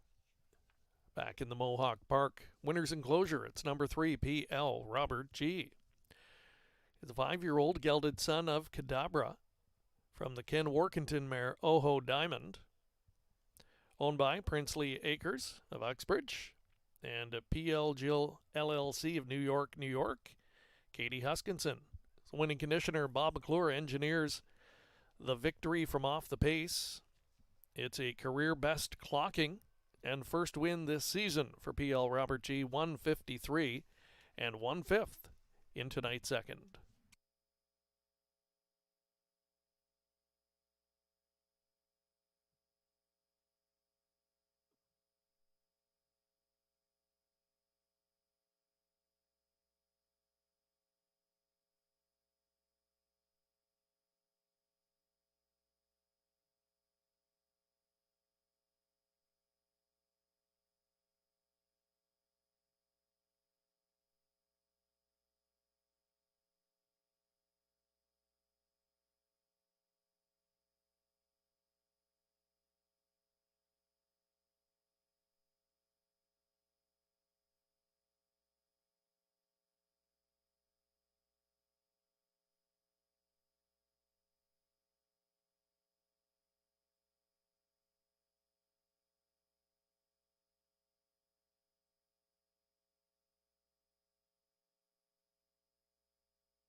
Prices are now up. In winning, PL Robert G returns $5.70. 3-7 exacta worth $9.90. Trifecta for $1, $19.25. Your superfecta, 3748 winning numbers, $223.95. And the early double, 7 and 3 the winning numbers, $2 ticket, $76.60.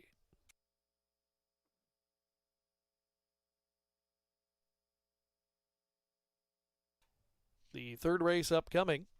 It's the first of two Ontario Sire Stakes Gold Divisions for 3-year-old filly trotters, field of 6, coming up with no changes.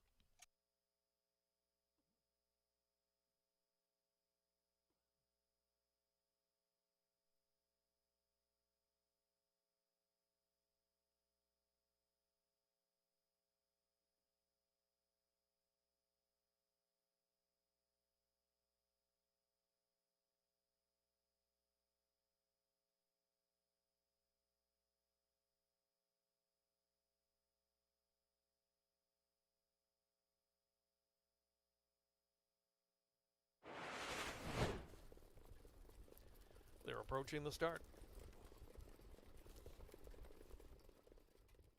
And they're off, and it's all gas, no brakes, showing speed from the outside. Sparks Fly, and sandwiched in between those two, that's My Way as they trot toward the first turn. Sparks Fly first to the pylons. All gas, no brakes, just floating up on the outside. Will now dive in second and rolling off stride after attempting to settle in third was My Way. So when inheriting that third spot's going to be No Angel Like Me as they round the first turn and pass the quarter in a snappy 26 and 2. Another breaker in the first turn. Goober Smack went off stride well back there in fourth. So taking over that position is going to be PL Robert G, about 6 lengths off of the top trio though. Then it's further back to Baden. Another break of 2 to the Fixer, quickly resetting as Goober Smack, and far back after the break, My Way. They trot up to the half, and attempting to come around was All Gas No Brakes, but Sparks Fly kept on trucking the half in 55 and 1. All Gas No Brakes back down to the pylon second. No Angel Like Me trying to tighten in third. There's some speed to chase up front. Fourth, and not too far off at this point, that's PL Robert G. Here's All Gas No Brakes, going to take another shot here as they come over to head stretch. Coming after Sparks Fly. No Angel Like Me continues to gap, so there's PL Robert G now. Picking up third and getting closer to the leaders. Coming on in the top 5. Baden, 3/4, 124 and 2. All Gas No Brakes, just not able to get by Sparks Fly. Here's PL Robert G going to try and capitalize down the middle, and 3 of them go heads apart here in deep stretch. PL Robert G appears to be going best of all, and he is coasting up to the lead late. It's going to be PL Robert G, a measured win for McClure. Scores 3/4 of a length. All Gas No Brakes was second. Sparks Fly was third, and fourth going to the Fixer in 153 and 1.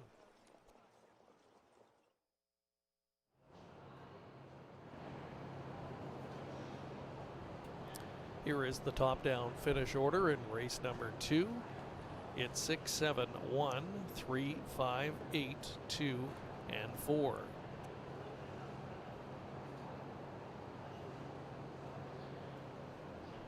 Third race coming up. Start of the early pick 4. And it's the first of 2 OSS Gold Divisions for 3-year-old filly trotters. There are no program changes. Field of 6. They'll go to the post in approximately 11 minutes.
Introducing the Trotting Fillies in our first OSS Gold event tonight. Purse $100,000.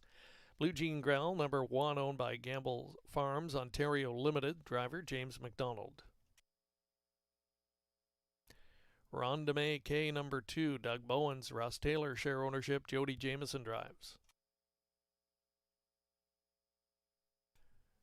3's HP Crystalline, owned by Claude Hamel and Jean-Denis Pelletier. Driver Louis-Philippe Roy.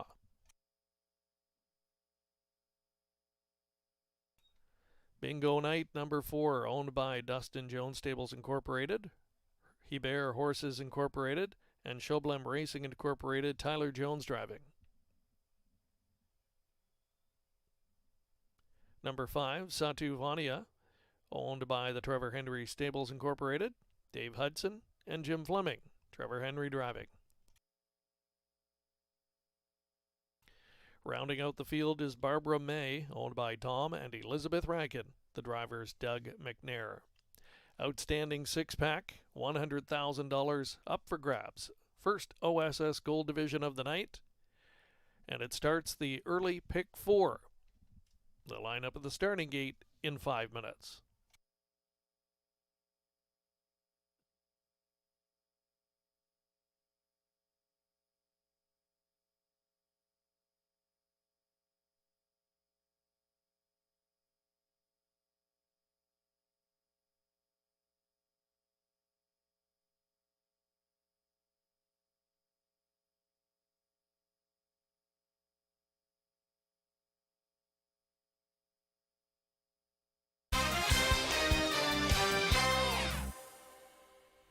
They're on trackers. It gets set for race number 3. This is the first of 2 gold splits here, Andy, for these 3 old trotting fillies. This also kicks off that early pick 4. This will look at your even money favorite, Blue Jean Gal, who things didn't work out the last time out. She was in a gold against Bingo Night, but I tell you what, that qualifying effort, she was absolutely sharp in that morning prep. She will, but I mean, she's going to come 26 and 55 because 55 is basically her wheelhouse. That's what's just a jog to her. She looks great out there. My biggest thing is, how is she going to get away from the rail? And I just don't see her being any threat to Bingo Night if Bingo Night launches out of there. I think this one is going to have to play I'm going to have to let Bingo Night control and then play her race that way. So I think that right now, this horse has a huge advantage. Yeah, again, post number 4, one that got the job done with the plug still in 52 last time out. So, I agree with you. She's the one to beat. But both fillies taking just about equal support here in this spot. And only difference between her and Blue Jean Gal was Blue Jean Gal's qualifier, as we mentioned, was strong. Bingo Night, I can't say the same, even though she trotted home in sub 27. But where have we seen that before? She does it all the time. Yeah. She's just not really into her morning kind of dashes. But when she comes at night, she's here to play. And that's why we kind of switched it up. I was going to show that qualifier, but the gold, it's a completely different adaptation of what she brings to the plate when it says 100,000 on the top. Yeah, good looking filly. One that, of course, Justin Jones also bred. So, Dustin Jones and company, I should say. And really, really nice, filly. And I'm expecting a good effort from her. Rhonda McKay, this one is, we say this all the time. Every time she's in a gold, she's the wild card, right? I mean, she's one that is a gold caliber filly, but she's had bad luck in some of these, golds. But she's adding the trotting hopples here for the first time, Randy. That is a very interesting addition of equipment here tonight, and I'm curious to see how that's going to, help her in this spot. Yeah, I think it helps her. I don't see how it can hurt her. Some people think that it takes away a little bit of their speed. I don't see that. I'd rather take away a little bit of their speed and have them trot and then have a fast horse that's going to make a break, So I think it's a good equipment addition by Bowens. I think she looks really, really sharp out there. My problem is, though, that I think he's got to get her tempered down a little bit, because if she goes up into that inside wing as the way she's grabbing on right now, she could make a mistake. It is interesting, though, to me. I find it interesting, at least, especially when a horse like Rhonda McKay, the way she did it last time out, pushed out from the inside. I always find it interesting when, they're adding trotting hopples after after a try where she didn't make a miscue. I mean, she looked pretty sure gated to me last time out, so I always find something like that, pretty interesting. Yeah, I think the biggest thing is that in the last couple of starts or whatever, Jody's just been kind of floating her forward. Okay. And I think he knows that when he gets in against these ones, he can't really afford to float. I think he's going to have to step on the gas a little quicker, a little harder, and maybe that's why they put the addition of the trotting hobbles, All right, there's a look at Barbara May, one that wasn't a factor last time out at the gold level, but it was just one on-the-board finish so far in 5 starts, so she's going to need a lot to go her way tonight, I'd say. Absolutely, yeah. And I got a feeling too, after this gold, if anything happens that she doesn't come up with a big showing, she might be one headed to the grassroots because, if she gives up too many points, it's going to be hard to make those points up at the end of the year. HP Crystalline, this is one that, has 1 win so far in 6 tries. She put forth a couple of sneaky efforts last year as a 2-year-old. Hopefully we can see some of those, some consistent performances because we know this filly's better than what she's showing as of late. Yeah, I agree. She's just kind of on the bubble right now. I mean, she's, we know that it's there, but she hasn't really been bringing it. So hopefully she'll be a little bit better in here tonight. Made a break in that last start there, but normally her lines are pretty clean. So it could have just been the fact that he was sitting last with her. Maybe she wanted to go forward and she ended up, getting upset and making a break. But the big thing is Louis comes back to her. Louis been sticking pretty good with this one. And the Sawtooth Vanya is going to be rounding out the field here for Trevor and Shannon Henry. Again, a short field. You'll have every opportunity to pick up a piece if you're good enough. Yeah, I mean, she usually has good wheels on the end of it, Satu Vanya. So I threw her down in on the bottom. I figure between the 3, the 5, and the 6, she's as liable to be 4th as the other ones. Lots of good-looking fillies out here, Greg, as we get set for this OSS Gold. Indeed, great-looking matchup here. A lot of the focus, of course, on Blue Jean Gal, Bingo Knight, who were 1-2 the last time they met in gold action and in that recent qualifier. Tables were turned there, but will Bingo Knight be back on top of her game tonight? Public thinks so. She's 2-5. Really good supporting cast underneath, though. Field of 6 here, $100,000 up for grabs. First of 2 OSS Gold divisions for the 3-year-old filly trotters at the top of the stretch.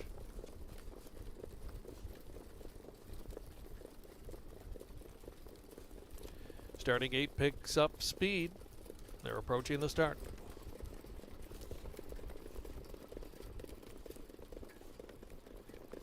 And they're off and pushing out from the inside. Blue Jean Gal with speed. Bingo Knight takes off the gate, and now toward the outside of the gate, that's Barbara May on the move and pushing through between HP Crystalline as they reach the first turn.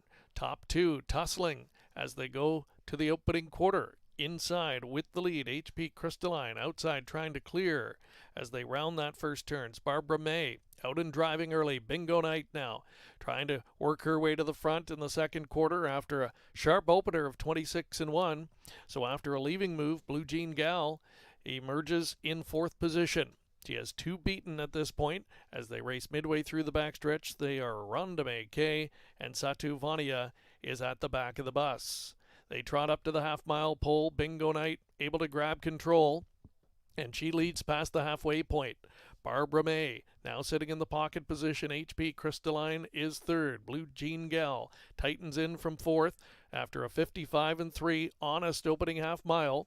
Bingo Knight now taking them over to 7/8 right on the helmet 2nd. Barbara May out and driving from 3rd. Here comes Blue Jean Gal gapping on the inside. HP Crystalline now underway. Rhonda May K with good gains up to 4th, 5th, and coming on in the top 5, Satu Vania, as we had a breaker in that third quarter. HP Crystalline, 3 panels in 123-3, and it's Bingo Knight the one to catch. Blue Jean Gal takes dead aim in 2nd position. Bingo Knight now urged along. Blue Jean Gal continues to chase. Bingo Knight, Blue Jean Gal on the outside, now with the upper hand late. Blue Jean Gal, big first over trip to win it, and Blue Jean Gal trots clear late by 3. Hauls down Bingo Knight. Holding 3rd, Barbara May. Satu Vania 4th, 151-3. And that is an OSS record for 3-year-old trotting fillies.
Top 4 finishers posted unofficially. It's a 1-4-6-5 top 4 finish order.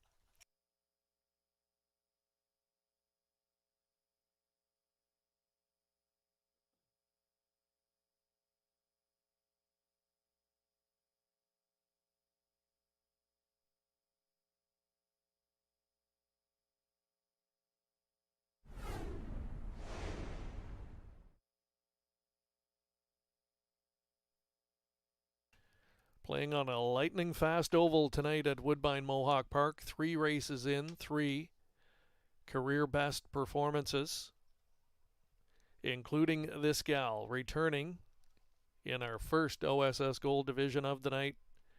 Her name is Blue Jean Gal, 3-year-old bay daughter of Trixton from the Yankee Glide mare Pine Knolls. Gamble Farms Ontario Limited of Fergus. For the owners, Julie Walker, the winning conditioner, and James McDonald, guiding the filly to a career best clocking. That's a new OSS record for 3-year-old filly trotters. Lowers the previous mark of 152 that was shared by Righteous Resolve and Bright Green. Never better, Blue Jean Gal.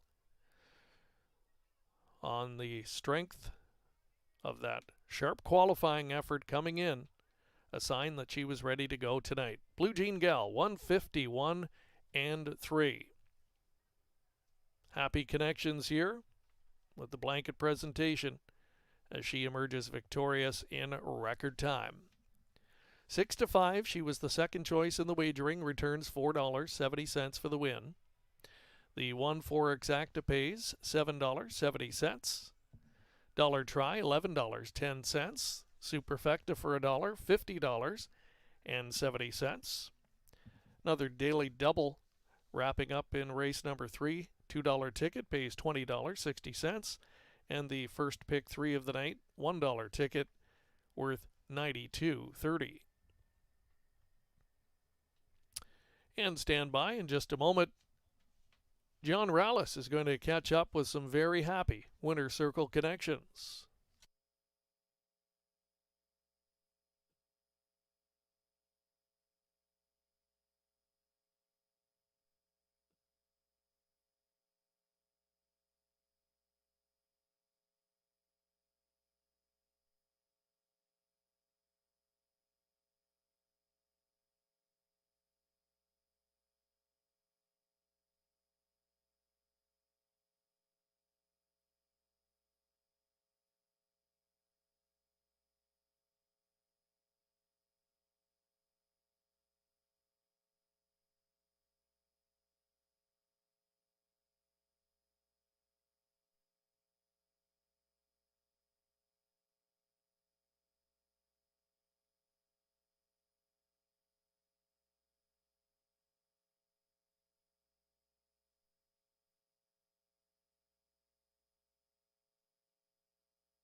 We've got an OSS record as Blue Jean Gal gets it done in this OSS split 151 and 3. I'm here alongside winning driver James McDonald, winning trainer Julie Walker. James had to start from the pole position here tonight with this filly against one that beat you last time, who's a little bit more handier. What was your game plan starting from the inside tonight?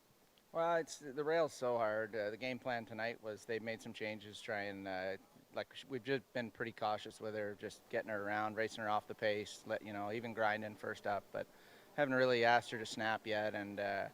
And they, Julie and Bert thought it was time, and they, made a shoeing change and changed took the hood off and put the plugs. And so my plan was to blast, but we were just trotting so hard off the gate, I had to kind of call an audible, and then I knew I was in a bad spot, but the horse was just so great, she overcame it. So yeah, kudos to them. They did all the hard work.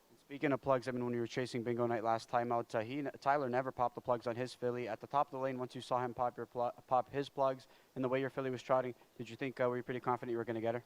Yeah, ahead of the stretch. I mean, Bingo Night's a great horse. She's been unbelievable now for 2 years, and so you're never super confident. But though I know my filly, she always keeps going forward. So I didn't know if she was going to be able to hold me off, because I know mine's going to keep digging. So it's a good quality to have for sure. Nice job, James. Thanks a lot, John. All right, let's bring in winning trainer Julie Walker. First and foremost, Julie, congratulations. And, were you confident that you were sitting on a big-time mile here tonight off that qualifying prep? Yeah, I mean, she always gives us her top effort, so I'm always, even last time she finished second, I was happy with her. We had changes to make, and it was time to make them. We've been patient with her, you know. We kept the earplugs on. She was racing in plastic shoes, and it was time to get real. It was time to race.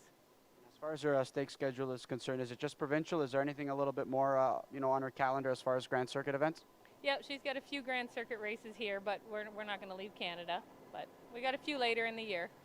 We look forward to watching her. She's been a pleasure all season long, and continue to enjoy her, Julie. Thank you very much. All right, there's Blue Jean Gal, James McDonald, Julie Walker. They get it done, and an OSS record, 151-3.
Speed.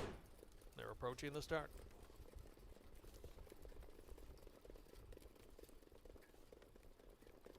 And they're off and pushing out from the inside. Blue Jean Gal with speed. Bingo Night takes off the gate, and now toward the outside of the gate, that's Barbara May on the move and pushing through between HP Crystalline as they reach the first turn. Top two tussling as they go to the opening quarter. Inside with the lead, HP Crystalline outside trying to clear as they round that first turn. It's Barbara May out and driving early. Bingo Night now trying to work her way to the front in the second quarter after a sharp opener of 26-1. So after a leaving move, Blue Jean Gal emerges in fourth position.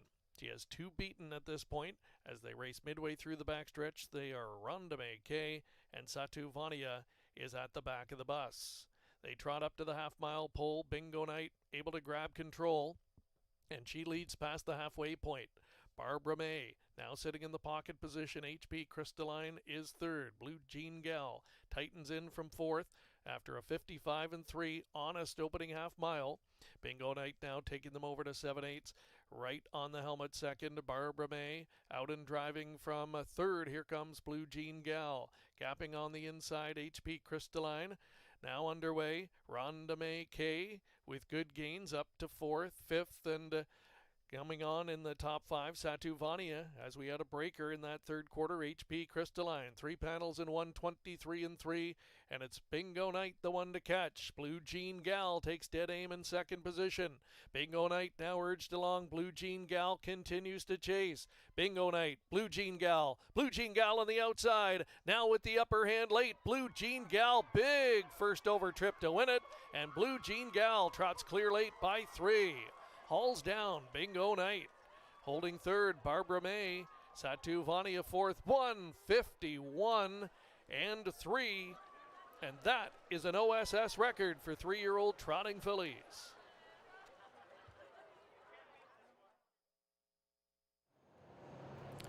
Recapping the finish order in race number 3 from the top down, it should read 1, 5, 6, 2, 4, and 3.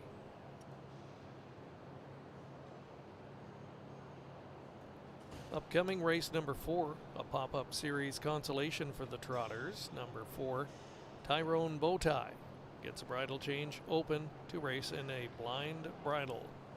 Full field of 10 on the trot coming up next.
Introducing the field for race number 4. PC Peterbilt, number 1. It's going to be Mark McDonnell driving for Melissa Lawyer. The 2 Supersonic Hanover, owned by Burgess Racing, 24, Charles Foster, Timothy Mansfield, and Stuart McEachran. J.R. Plant in the bike. Daffy Hanover number 3, Travis Cullen at the lines for Todd Coleman.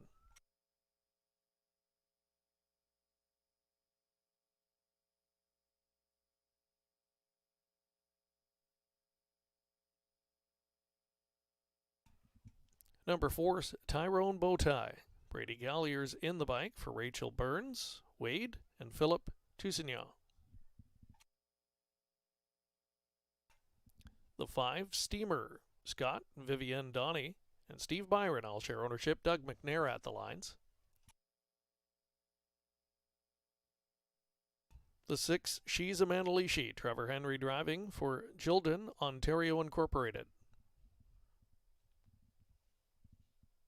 7 is Pinewood Hanover, Scott Young in the bike for Quantum Farms Corporation. J. Portcash, the 8, has Daryl Thiessen driving for M&S Racing Stable Incorporated and Paul Batter. Mark Etzel owns, Travis Henry drives the 9, Time All Rigs. Completing the field, Zet Athena, owned by Gestion Jean-Yves Blais Incorporated, the driver James McDonald. Full field of 10, Exacta Try, Superfecta Wagering, along with Daily Double and Pick 3, and it starts the Pick 6. Post time, 4 minutes away.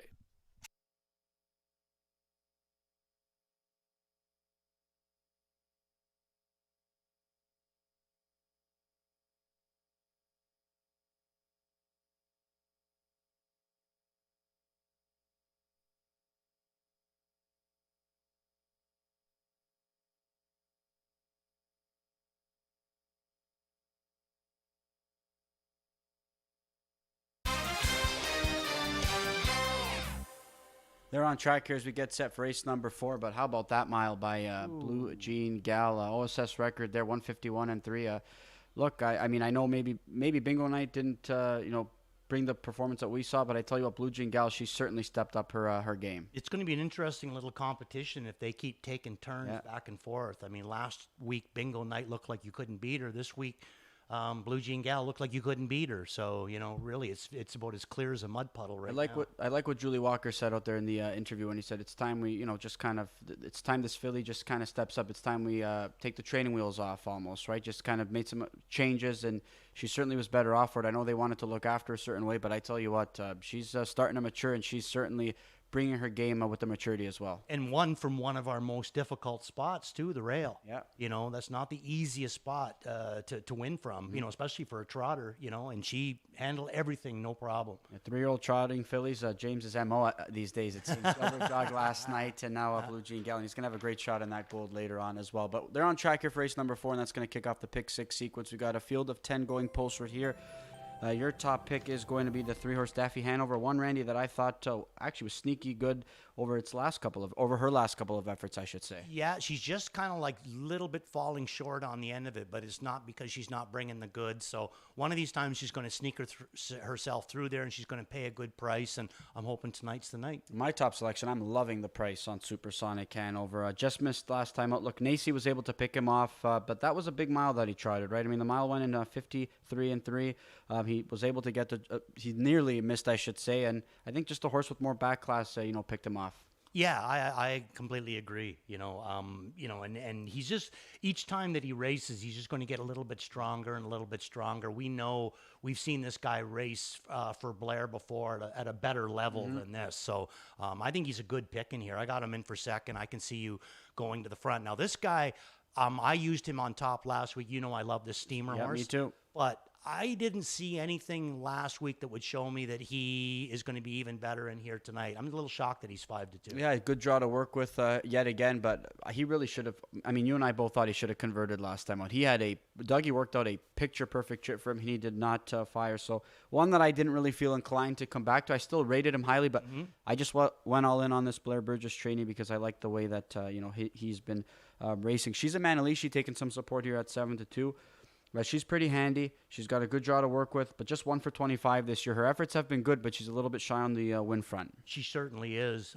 But she's been racing really, really good. And another one that's getting big-time post position relief. Look at the post she's been drawing, John. The only good one was a 6-hole. Everything else has been either 8s, 7, and a 10 in there. So now she finally gets another 6-hole in here again tonight. I think that she can come up with a good race. She's another one, much like Daffy Hanover, that's really good on the end right now. Yeah, Zed Athena post 10. I understand why she's taking some support, but just like last week, I just think this is probably one that I'm going to look to play against, especially with the draw. Yeah, I mean, the biggest thing with her is if she can get herself into a good trip without doing too much early, but I got a feeling she's going to have to do some serious trotting from the 10-hole if he wants to race her up close. All right, they're getting set to go to the gate here for race number 4. You still got some time to punch in your pick 6 tickets.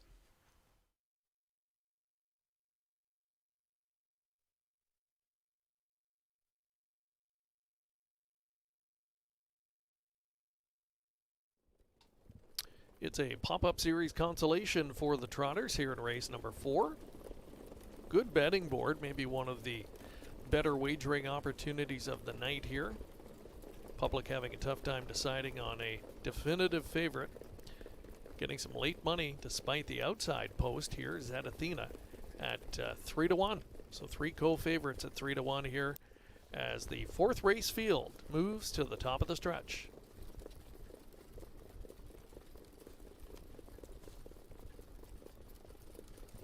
Off stride coming up to the start went the 8, J-Port Cash. Gapped out at the beginning, number 1, PC Peterbilt.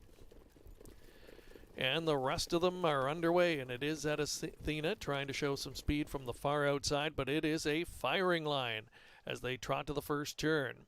Down the middle, Steamer, short lead. Inside, pressing on through Supersonic Hanover.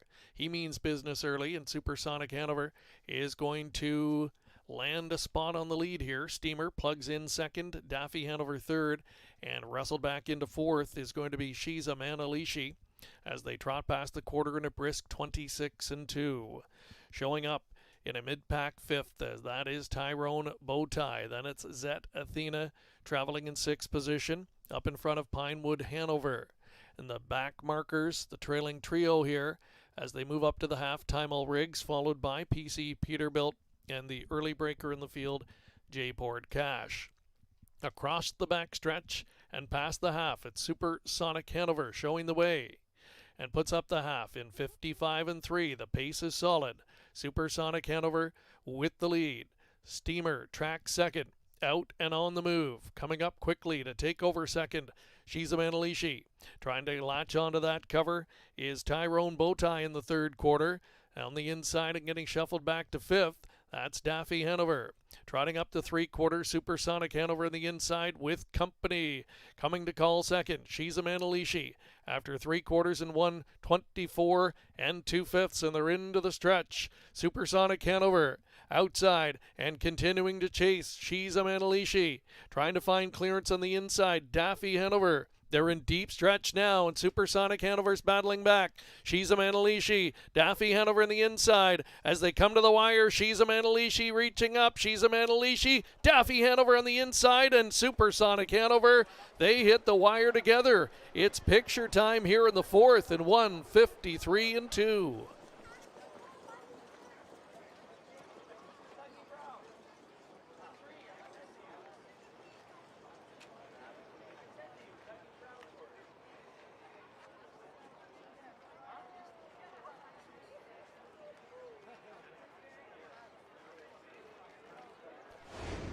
And the inquiry sign is up here in the 4th race. Inquiry sign lit. Racing officials will have a look at racing action coming to the start. Hold all tickets here as the inquiry sign remains up in race 4.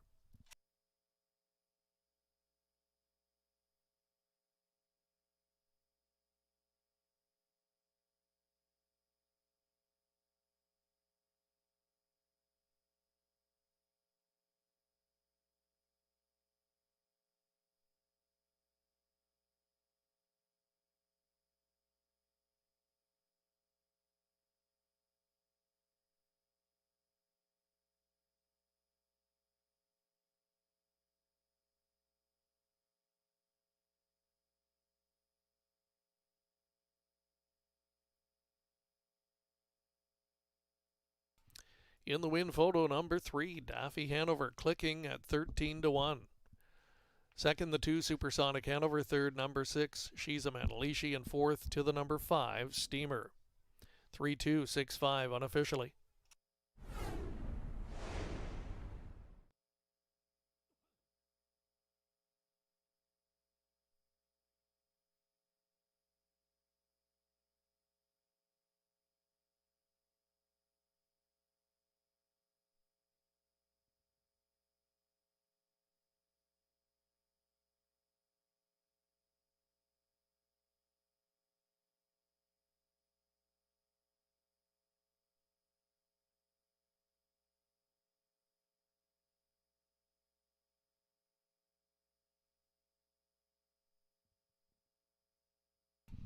Introducing the 4th race winner returning, A cone skimming trip to victory tonight for Daffy Hanover, 4-year-old bay daughter of bar hopping from the Cantab Hall mare Dangle Then Deek, owned by Todd Coleman of Paris, Ontario.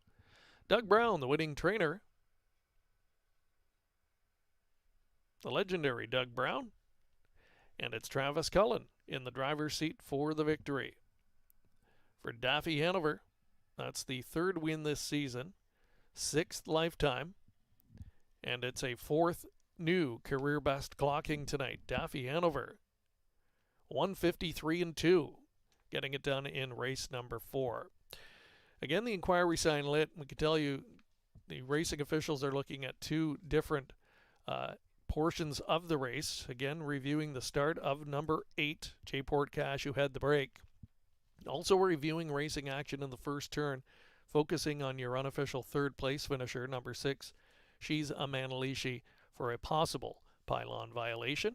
They're having a look at, again, racing action in the first turn for number 6, She's a Manalishi, and reviewing the start as well for the number 8, J-Port Cash. So urging you, again, to please hold all tickets until the results have been made official.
And ladies and gentlemen, as you can see on screen, number 8, J-Port Cash, determined to be inside the fair start pole when the word go was given. so did receive a fair start. And we can tell you there is going to be a placing. Your third place finisher, Shiza Manalishi, finished third. Disqualified, placed 10th for going inside 3 consecutive pylons in the first turn. So again, Shiza Manalishi finished third, disqualified, and placed 10th.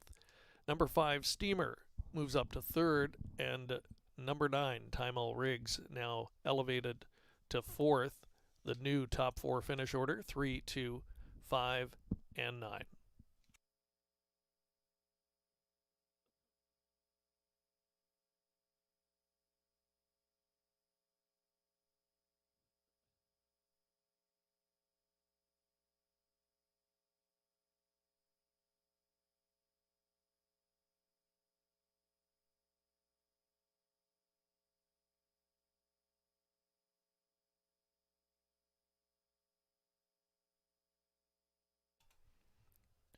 Race number 4 official, Daffy Hanover, $29.50 for the win. The 3-2 exacta worth $161.70. $1 try, $187.35. Superfecta $1 ticket, $7,803.90. 20-cent combination, more than $1,560. The daily double combination of 1 and 3 worth $67.20, and the pick 3, 3, 1, 3, the winning numbers.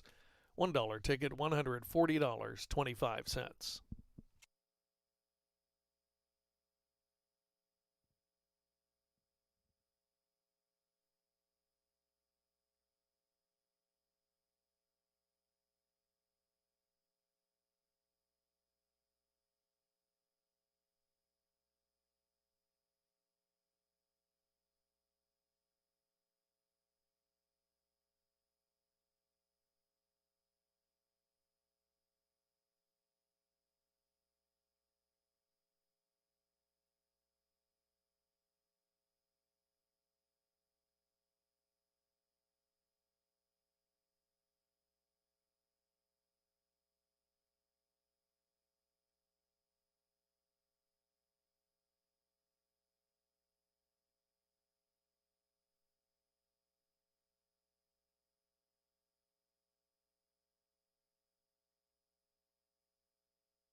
J-Port Cash, gapped out at the beginning, number 1 PC Peterbilt.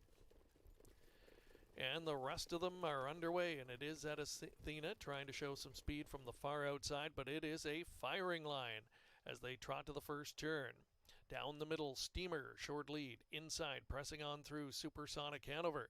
He means business early, and Supersonic Hanover is going to land a spot on the lead here. Steamer plugs in second, Daffy Hanover third, and wrestled back into fourth is going to be Shiza Manalishi as they trot past the quarter in a brisk 26-2. Showing up in a mid-pack fifth, as that is Tyrone Bowtie. Then it's Zet Athena traveling in sixth position, up in front of Pinewood Hanover. And the back markers, the trailing trio here, as they move up to the half, Timel Riggs, followed by PC Peterbilt, and the early breaker in the field, J-Port Cash.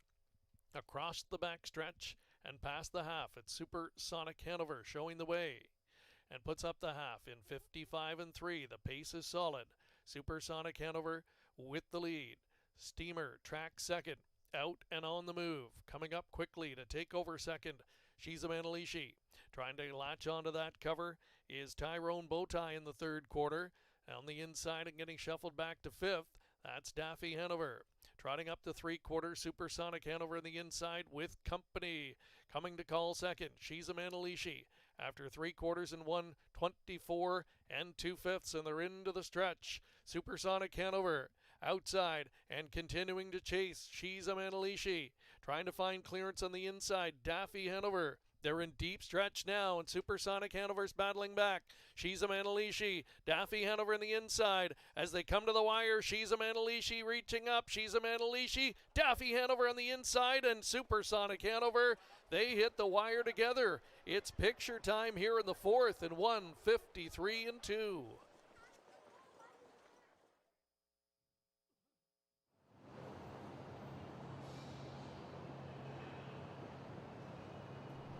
There's a look at the complete finish order from race number 4 with the placings. From the top down, revised finish order should read 7, 2, 1, 8, 3, 10, 5, 9, 4, 6 on the bottom.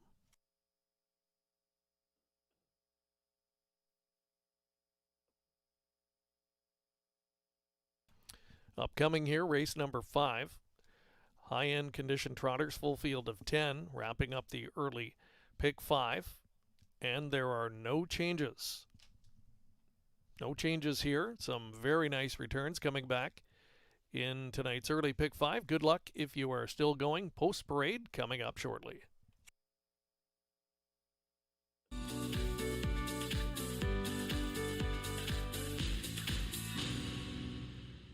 Winback Farm graduates are born to compete and raised to win and have made over $480 million and have won over 50,000 times. Yearlings for sale at Goshen, Ohio, Lexington, London, and Harrisburg.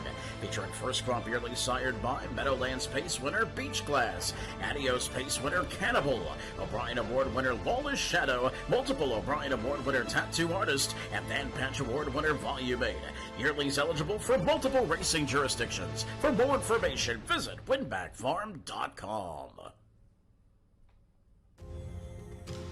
When I think New Holland, the first word that would come to my mind, I would think success. I think without it, for me, the success isn't there. Whenever you deal with somebody so long and they take care of you, you remember that. New Holland builds products that will continue to evolve and make the farmer more efficient, that can produce food for the world.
Number 1 is Faith Step, owned by Mario Villani, Verinder Gill, and Michel Letard. The driver's Doug McNair. Passerino number 2 has Mark McDonald driving for Seawind Amigo Stables, 2005 Incorporated. Paquette number 3, owned by Carl Jameson, the estate of Brian Paquette, and Numbered Company Ontario Limited, along with Doug Good. The driver, Jody Jameson. 4 is Major Velocity, Jason Ryan at the lines for AQD CSL, Numbered Company of Quebec, shares ownership. The 5, Stormont Beautiful, owned by Stormont Meadows, with Bob McClure driving.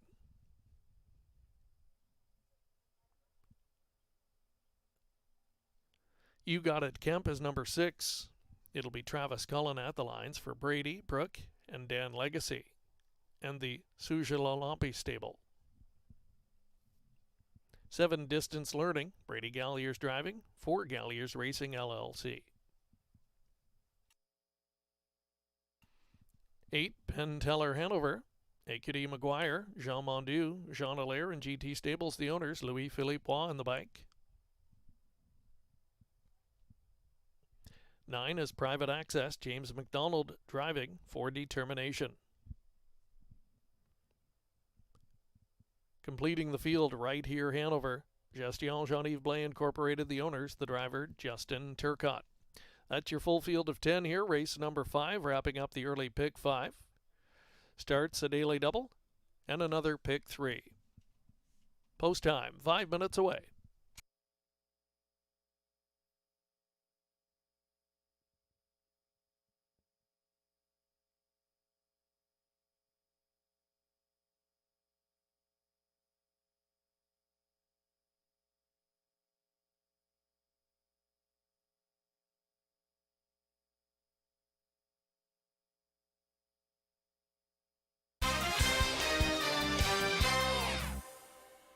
They're on track here as we get set for race number 5. Nice pick there, Daffy Hanover, able to slip up the Nice cones trip. to get the job done. Nice trip. I thought a good effort by Supersonic Hanover too, but Huge. Daffy Hanover, to me, like I mentioned, she was sneaky good. I just preferred Supersonic in this spot, but I thought Daffy Hanover was sitting on a mile like that, because if you watch her efforts closely, which I know you did, again, I thought she could trip her way out, and she did exactly that. Yeah, and how many times have I told you different times when I drive a horse that, maybe is a little tough to win? Sitting third. That's the way to go. Because pretty well always the horse in the 2 hole is going to come out, the horse in front's going to race him, and then there's going to be a straight shot up the inside, which is what she got. All right. Well, best of luck if you're closing in on these early pick 5, because pretty good payouts here. And the 1 horse still Faith Step 14-1.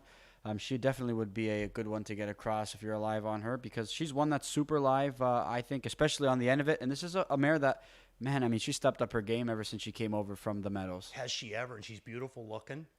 Trot's perfect. Yep. And picks up McNair. I don't remember seeing Dougie drive for Gerard Demers a lot. So this is an interesting little combination here. You got a hot driver hooking up with a hot barn. And she's doing some trotting, but a lot of these trotters can do some quick trotting late in the mile, especially Stormont Beautiful, your current 9-5 favorite. This is a mare who was, really stormed home last time up, but we've seen this time and time again. Arguably the most talented trotter in this field, you could say. I would say that she brings, she brings a lot, no doubt about that, But there's some other good ones in here too. But the thing that she does that nobody else, and to me in this race, she can muster up more in the last quarter than anybody in this race. She can follow and then just throw down 26 and change on the end of it like it was absolutely nothing. So to me, she's always going to be dangerous no matter what level she's at. She can throw down, but she can also show some gate speed as well. Yeah. That's why I'm curious to see what kind of trip Bobby's going to want to navigate with her. But again, if she's within distance turning for home, a look out. There's a look at Paquette, though, 7-1 as he's in the paddock getting situated. There you go. Did you ever take a big flash there? 9-5. 9-5, the current favorite. And again, she looks amazing. Just looks amazing, as you mentioned. But Paquette, I want to touch on because he's your top selection in this spot, Randy. And he had post 10 last time out. As we mentioned on the pre-show, he kind of had to wave the white flag from that spot. What was your assessment of that performance? I thought he was sneaky good on the end. Okay. He's got a start under his belt, a few starts. He's had 2 qualifiers and 2 starts. I think that we're going to start to see the 51 and change, 52 Paquette. when he gets back out onto the track here. Yeah, I think he brings a lot. And where I kind of like him is that Jody doesn't necessarily have to race him a certain way. He can race from off the pace, but he can also tough it out too, getting up to the front. If he can kind of maybe stay a little bit away from Stormont Beautiful, then I think I got a chance. If it comes up to they're even wheeled at the head of the lane, I don't like my chances. All right, he's making his way back out onto the track, and a couple from the outside taking some support 4-1 respectively. Let's start with Penteller Hanover, one that JF McGuire and company. JF McGuire is now training after being a purchase from Determination. He put forth a pretty good showing, especially after missing close to a month. Yeah, I mean, he was racing good for Luke and Determination. Yep. JF stepped in, and now they got this guy bought. And, already just the one start had a real nice second in there and trotting a mile in 51-4. I mean, Penn and Teller Hanover, he's got a mark of 53 flat. Look at all those 51s in there, John. And I'm not sure if there's, some a little bit lower than what we're looking at. This is a horse that's definitely going to come up with a much better mark than 53. And talk about look different week to week. This horse, to me, is making a way better appearance than he did the first week. Absolutely. And he should only be tighter now, back on a regular rotation. And the 9-horse, I think this is one that's likely going to be blasting out from the outside. He's a handy racehorse. I know he took on inferior competition last time out, and he's taken a step up here against tougher, but he's faced these caliber of trotters throughout his career, so this is really nothing new to him. In a race where we don't know who's going to be leaving in here, I think it's this would be a good opportunity to flash some speed from the outside yet again. I agree with you there. I mean, the whole thing is what does Bob do with Stormont Beautiful? And even if he moves her out of there, I don't see him getting into a real goofy first quarter, but, he might want to get away fourth or fifth, kind of keep her in touch. But the other thing is that if he doesn't move her, Stormont Beautiful, if he doesn't do much with her and they over race this, look out, because she will absolutely eat this field right up. Well, what do you think about You Got It Kemp here? I mean, I think he's racing well, not able to finish off his miles, or at least a couple of them over his last few tries. But I think, again, this is a horse who missed a lot of time, and this is start number 6. I think he's come back really well. I do. I agree. I think he's got a lot of speed, this guy, but they really need to get him used to sitting in a hole and using that kick on the end of it. And I don't mean coming second over either. I mean sit in a hole and kick on the end of it and see what happens then, because I think the way that they're racing him right now, it's just this field is just a little too tough for him at this moment. All right, they're getting set to go to the gate here for race number 5. Best of luck to anybody who's still alive in their pick 5. Greg, this is a pretty good group of trotters going postward here. Really deep group, John. I think you guys touched on it. You could go in 5 or 6 different directions and could easily land on the winner in here. Stormont Beautiful, nice mid-gate starting spot here. This is a really, really talented daughter of Resolve, and she is your 9-5 favorite as we near post time. 5th race field, full field of 10 trotters here, wrapping up tonight's early pick 5, and they're at the top of the stretch.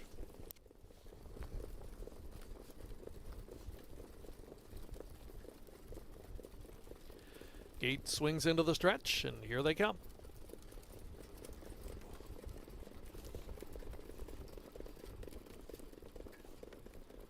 And they're off, and it's You Got It Kemp straight down the middle to the early lead. Passerino shows speed along the inside. Penn Teller Hanover's in the mix and coming on to challenge. And emerging in between trotters 4th, that's Distance Learning. Toward the inside, Paquette now in the top 5. Floating up into that 6th position, Private Access as they round the first turn. And it's Penn Teller Hanover sweeping to the front, grabs 2 lengths over You Got It Kemp through a 26-2 opening quarter. Passerino is 3rd. Paquette is traveling in 4th position, just up in front of Distance Learning, who's in the top 5. 6th is Private Access. 7th, further back there, is Major Velocity. Then another break of 2 to Stormont Beautiful. The back markers Faith Step. And right here, Hanover, who can see them all. They're in single file alignment and they're strung out, trotting past the half. It's Penn Teller Hanover putting up the fractions. Got the half in 55-1.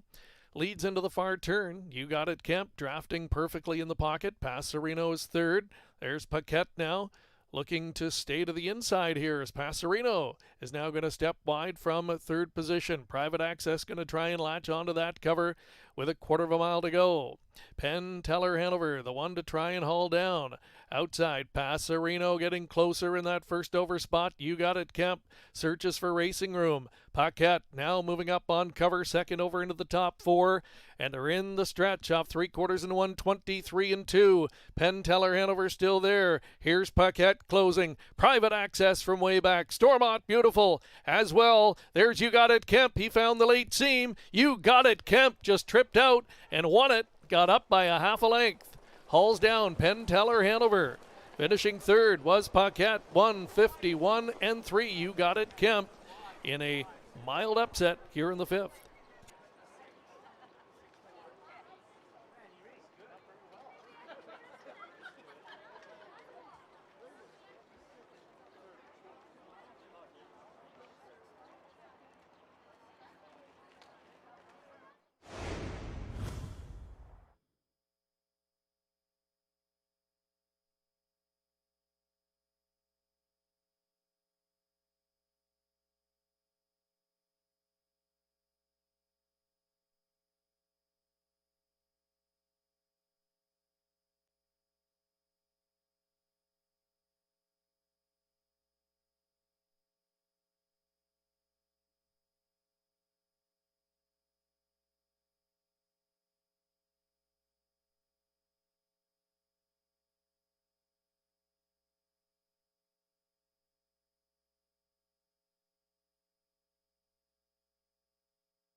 Top four finishers posted unofficially at 6-8-3-9. 6-8-3-9, your top four finish order.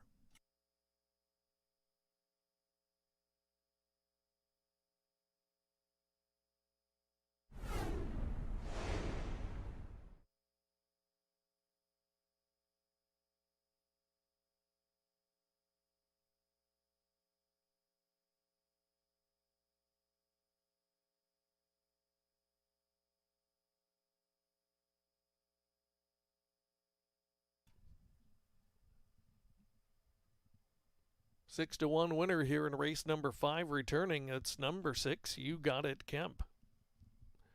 The 4-year-old gelded son of Muscle Mass from the EL Titan mare Speed Titan.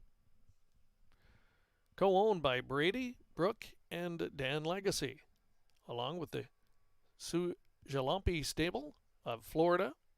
Dan Legacy Training and Travis Cullen with back-to-back driving wins here on the Sunday night program, and it's now 5 for 5 in lifetime best performances. You Got It Kemp, another one that lowers his racing record substantially, 151 and 3. Second win of the season, 7th lifetime for the career winner of more than $400,000.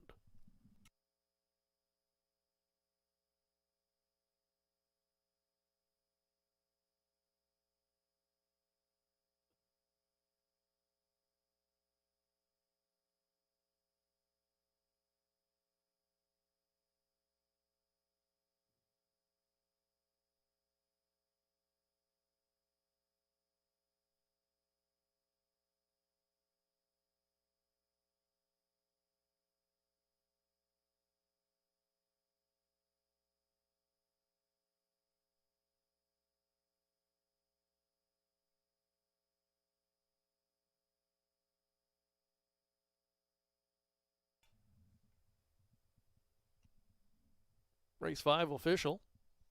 You Got It Kemp, $14.80 for the win. The 6-8 exacta paid $60.60. Dollar trifecta, $174.90. The superfecta, $1 combination, $768.15. The daily double paid $295.30. Pick 3 for $1, $326.25. And the early pick 5. There's a look at the dollar payout. More than $16,381. 20-cent return, a little over $3,200.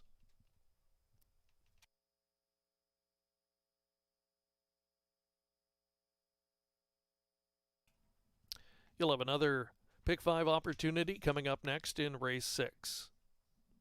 Race 6, field of 9 trotters set to go postward with no program changes.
Here they come.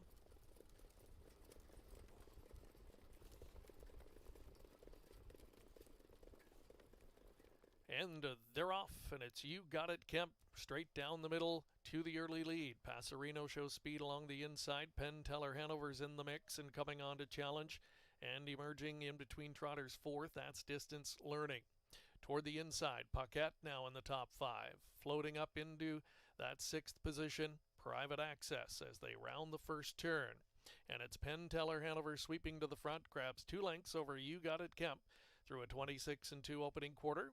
Passerino is 3rd. Paquette is traveling in 4th position, just up in front of Distance Learning, who's in the top 5. 6th is Private Access. 7th, further back there, is Major Velocity. Then another break of 2 to Stormont Beautiful. The back markers Faith Step. And right here, Hanover, who can see them all. They're in single file alignment and they're strung out, trotting past the half. It's Penn Teller Hanover putting up the fractions. Got the half in 55-1. Leads into the far turn. You Got It Kemp drafting perfectly in the pocket. Passerino is 3rd. There's Paquette now, looking to stay to the inside here as Passerino is now going to step wide from 3rd position. Private Access going to try and latch onto that cover with a 1/4 mile to go. Penn Teller Hanover, the one to try and haul down. Outside, Passerino getting closer in that first over spot. You Got It Kemp searches for racing room. Paquette now moving up on cover, 2nd over into the top 4, and they're in the stretch off 3/4 and 1, 23-2. Penn Teller Hanover still there. Here's Paquette closing. Private Access from way back. Stormont Beautiful as well. There's You Got It Kemp. He found the late seam. You Got It Kemp just tripped out and won it. Got up by a half a length. Hauls down Penn Teller Hanover. Finishing 3rd was Paquette, 151-3. You Got It Kemp in a mild upset here in the 5th.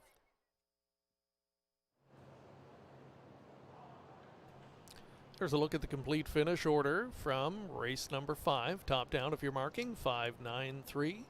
7, 6, 1, 8, 2, 4, and 10.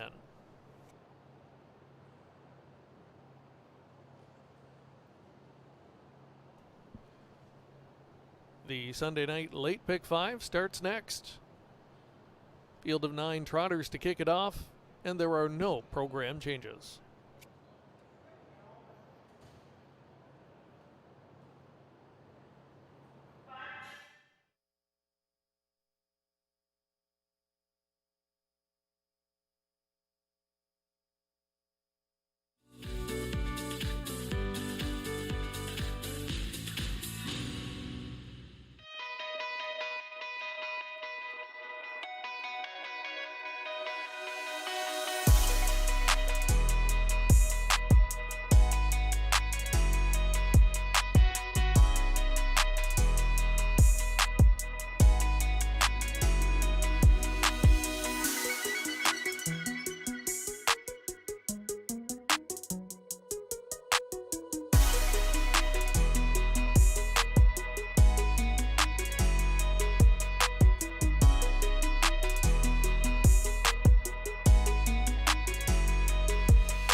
Love horse racing?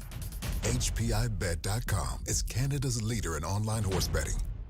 Access thousands of live races from hundreds of tracks worldwide instantly. Enjoy the most advanced betting tools like AI Smart Picks and exclusive cashback rewards you won't get anywhere else. Join today and get up to $100 in free bets. Get the ultimate horse betting experience with HPIBet.com. If whiskey could talk, Johnny Walker Black Label will sing with notes of sweet, smooth toffee, rich fruit, and a touch of smoke. Tastes as good as it sounds.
Introducing the field for race 6, number 1, Get the Green, owned by the Just in Time stable. RAW Equine and Ben Moudry, driver James McDonald. 2 is Touched by an Angel. Yolanda Fellows, Blair Corbeil, Mike McAllister, Peter Porter, all share ownership, Doug McNair drives. The 3, Florida Guy, Jody Jameson at the lines for the JJS stables. I'll have the red 4, Jonathan Drury driving for Rick Zeron stables, James Walker and Johnny Marvento. 5, Ultra Miles has Scott Young on board for Shane Arsenault. Seismic Step 6, Travis Cullen driving for Albina Montini, Christina Michelli, Kwang Sum Lo and Dean Lockhart. Deborah Jeffries the owner, Brady Gallier's driving, number 7, Validus. 8 is Hercules, Mark McDonald driving for Écurie Provocante. And Storybrooke Love completing the field, Al Libfeld and Brad Grant share ownership, Todd Ratchford doing the driving. Field of 9, opening leg of the late pick 5, Exacta Try, Superfecta Wagering, along with the Daily Double, and pick 3 as well. They go to the post in just over 5 minutes.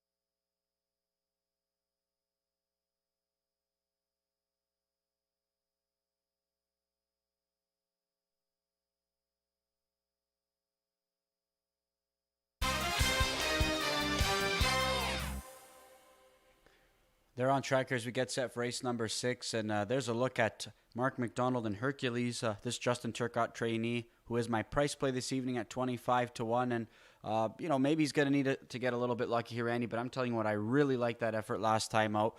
First start, lay 6 on June 22nd. I thought he was much better than the line indicated. Are you you go to so many tracks, play so many different tracks. Are you starting to become a bit of a believer in that second start Lasix?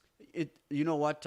It just depends on, as you mentioned, how the first one went down. How it went down, and if they obviously trained it on Lasix or had a score, or if they showed a big improvement the first time. For me, I've always just been a guy who I'm always going to back them first time out, anyways, because it can be a wild card either way. But I do see, I think a lot of times you do see better improvements when it's second time Lasix. But for me, I always back them, whether it's first or second time Lasix. But I think in this case, I feel even more confident, just given the way that he was raced, because this guy had a lot of trot late in the mile. I think the first one really showed that it benefited him. Big I agree time. with you. Yeah, big thing. But you've always been a fan of him. But I have. He just, wasn't putting forth the kind of efforts. He was still trotting okay, but he wasn't finishing off his miles. I think that was the biggest thing, and I think that was the biggest indication. And the funny thing is, earlier in the year, that was a big thing of his, the way he could finish his miles. Yep. Obviously, he tasted a little bit of blood, and now he's not really working. So this 2-horse, he looks either really, really sharp tonight or a little bit unruly. Touched by an Angel. I don't know which way a person would look at it.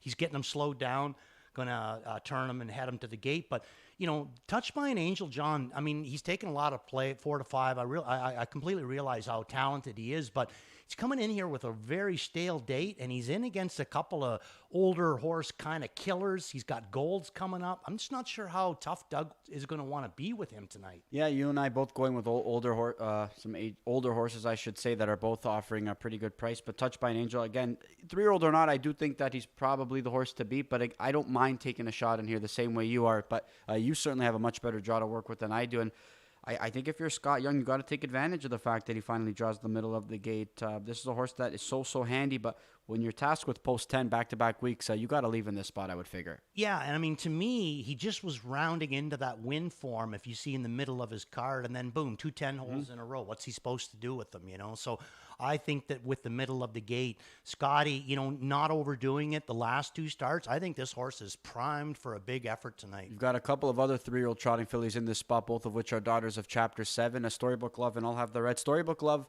a Breeders' Crown champion last year. I just think that there's a couple efforts where I thought she probably should have finished up a little bit better, and I thought she probably should have converted off those trips. But I just want to see a really good. I want to see her finishing up well on the end of it here in this spot, and I know she's capable of that. I agree with you. And I mean, like the big thing with her last year when she won the Breeders' Crown is he had a decision to make: stay on the rail or move to the outside. And he stayed on the rail, and boy, you couldn't hold her off on the end of it. I'd like to see one of those. You know what I mean?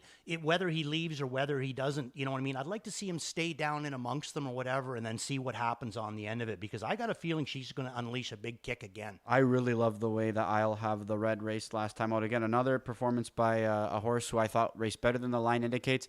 She's handy when needed, but the only problem with her entire career, she just struggles on those turns, though, Randy. But I think that if she hits the straightaway and she's within striking distance, she's going to be heard from in this mile. She's much like my horse there in that way, too. She gets away from that outside 9-hole in her last start there. This is going to be much, much easier to come up with a better effort from middle of the gate. A Seismic Step, another good draw to work with for him. But again, I thought he had every opportunity to win that race, and he ended up being third. For me, I just kind of knock him down a couple of pegs, but he's a contender because he can put himself in the right spot. Agreed. And the other thing is, too, is Travis Cullen's lighting the board up single-handed tonight there. So this could be 3 in a row for Mr. Cullen.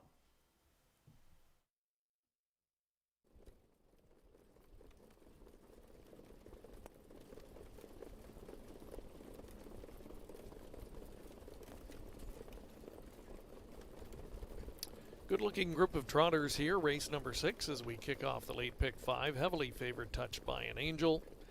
Of course, 2 back. Really good account of himself in the Good Times final, finishing 4th, and then a runner-up effort last time and a gold behind Strobe Light. Stacks up well here from post 2. Field of 9. On gate. Approaching the start.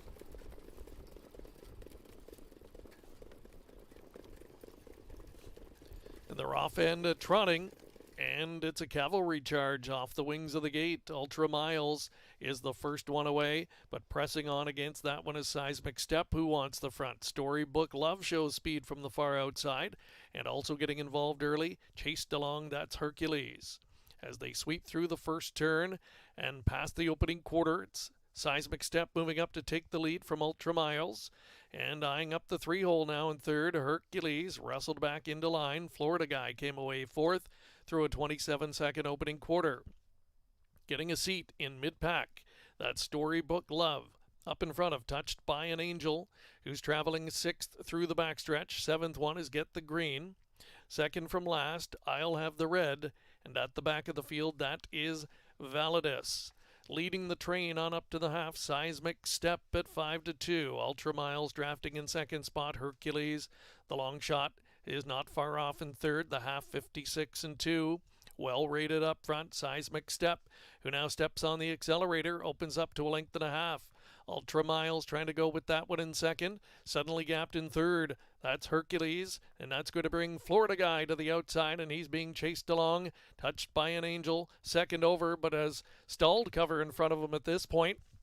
The pace picking up noticeably as they wheel by 3/4 in 1:24.4, and it's Seismic Step trying to finish it off. Ultra Miles, though, looks dangerous. He's out for the drive in second. Seismic Step inside Ultra Miles, and here's Touched by an Angel gearing up from back in third. Seismic Step still going. Ultra Miles can't get by the wheel just yet. Inside Seismic Step, almost there. Seismic Step and Cullen right back again. Holds off Ultra Miles and Touched by an Angel in 1:53.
There's your top 4 finish order, unofficially at 6-5, 2-1.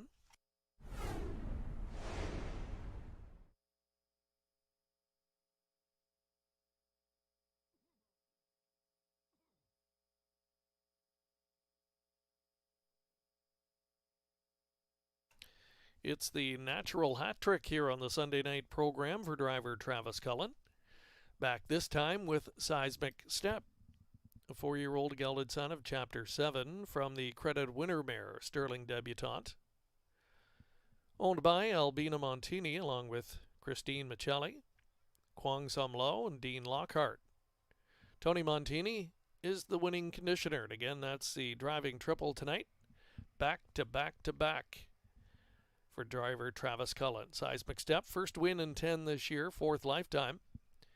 And that is the 6th consecutive. New record tonight, 153. Career best performance for Seismic Step. 5-2 winner to start the late pick 5.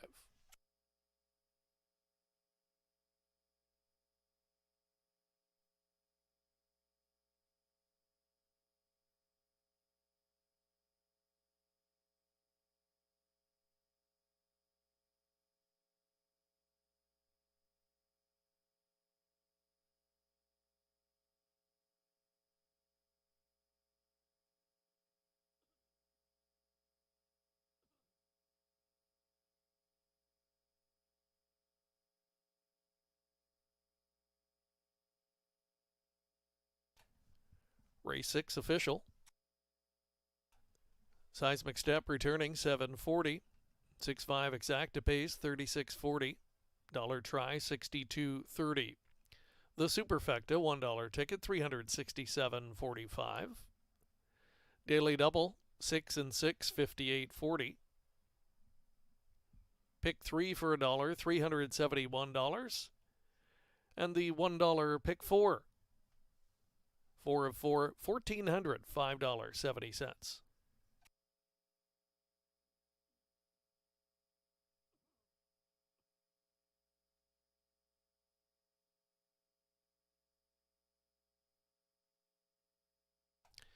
Tonight's late pick 4 starts next.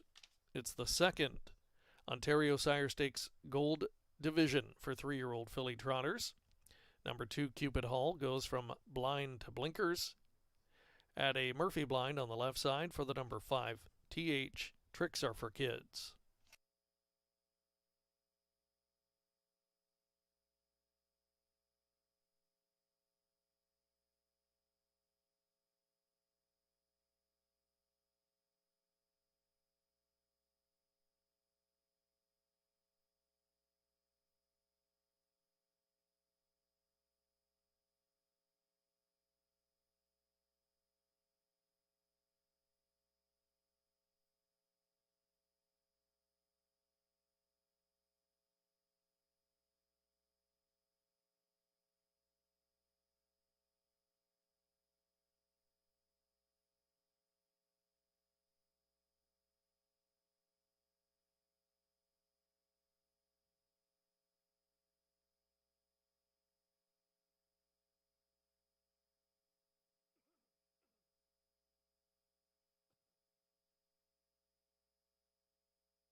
On gate, approaching the start.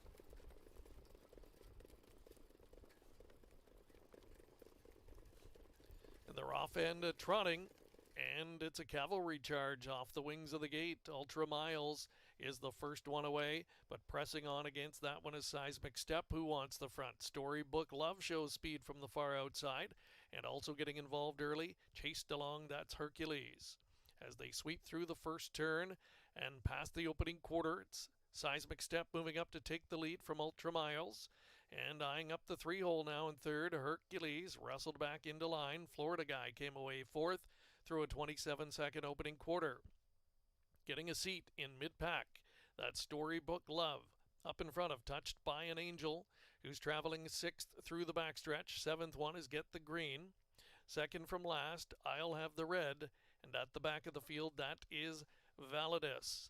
Leading the train on up to the half, Seismic Step at 5-2. Ultra Miles drafting in second spot, Hercules.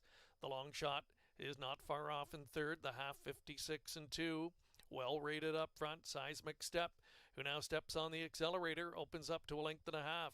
Ultra Miles trying to go with that one in second, suddenly gapped in third. That's Hercules, and that's going to bring Florida Guy to the outside, and he's being chased along, touched by an Angel, second over, but has stalled cover in front of him at this point. The pace picking up noticeably as they wheel by 3/4 in 1:24.4, and it's Seismic Step trying to finish it off. Ultra Miles, though, looks dangerous. He's out for the drive in second. Seismic Step inside Ultra Miles, and here's Touched by an Angel, gearing up from back in third. Seismic Step still going. Ultra Miles can't get by the wheel just yet. Inside Seismic Step, almost there. Seismic Step, and Cullen right back again. Holds off Ultra Miles and Touched by an Angel in 1:53.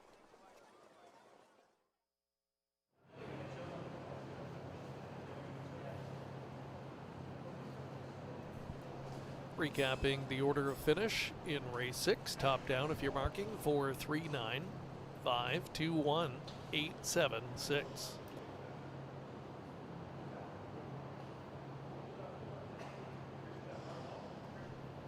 Once again, a look at the equipment changes in this upcoming 7th race. 2 Cupid Hall blind blinkers. Number 5 TH Tricks Are for Kids. Remove the Murphy blind from the left side. Field of 7, our second OSS Gold division for 3-year-old filly trotters, starting the late pick 4.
Introducing the field for race 7, second OSS Gold Division for 3-year-old filly trotters. Number 1, Lo and Behold, owned by Billion Donovan of Delray Beach, Florida. Louis Philippe Bois driving.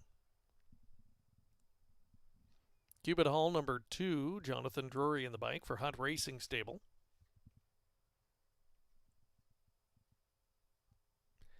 Gestion Jean-Yves Blais Incorporated, the owners of 3 M.E. Laurel, driven by Mark McDonald. Flowing Tributes, number 4, owned by Patrick Dillon, Laura Rooney, Brian Kleinberg, and Richard Beinhauer, the driver Bob McClure. TH Tricks Are for Kids, number 5, has James McDonald driving for Glenn Bechtel and Bryn Campbell.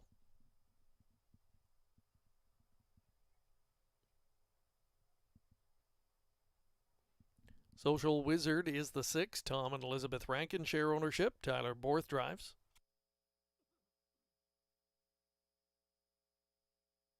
And 7 is Share Hill, Tom Hill owns. It's Doug McNair to do the driving. A field of 7, and it starts tonight's late pick 4 wager. They'll be going postward in just over 5 minutes.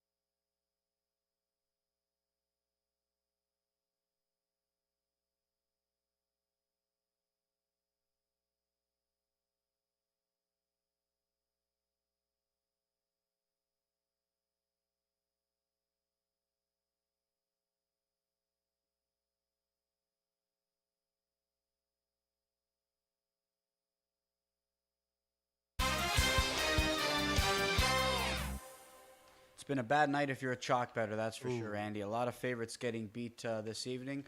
We're seeing some good performances from some horses. Look, horse I didn't like tonight was Seismic Step personally, but the one that put forth a really good effort there, doing it from start to finish. I didn't expect the start to finish call. You know, I had him in for third. I thought he could be a part of it, but I didn't expect a mile like that. And wow, what a payoff in the opening pick 5. Yeah, just too much ground to make up for a couple of horses that we've seen tonight.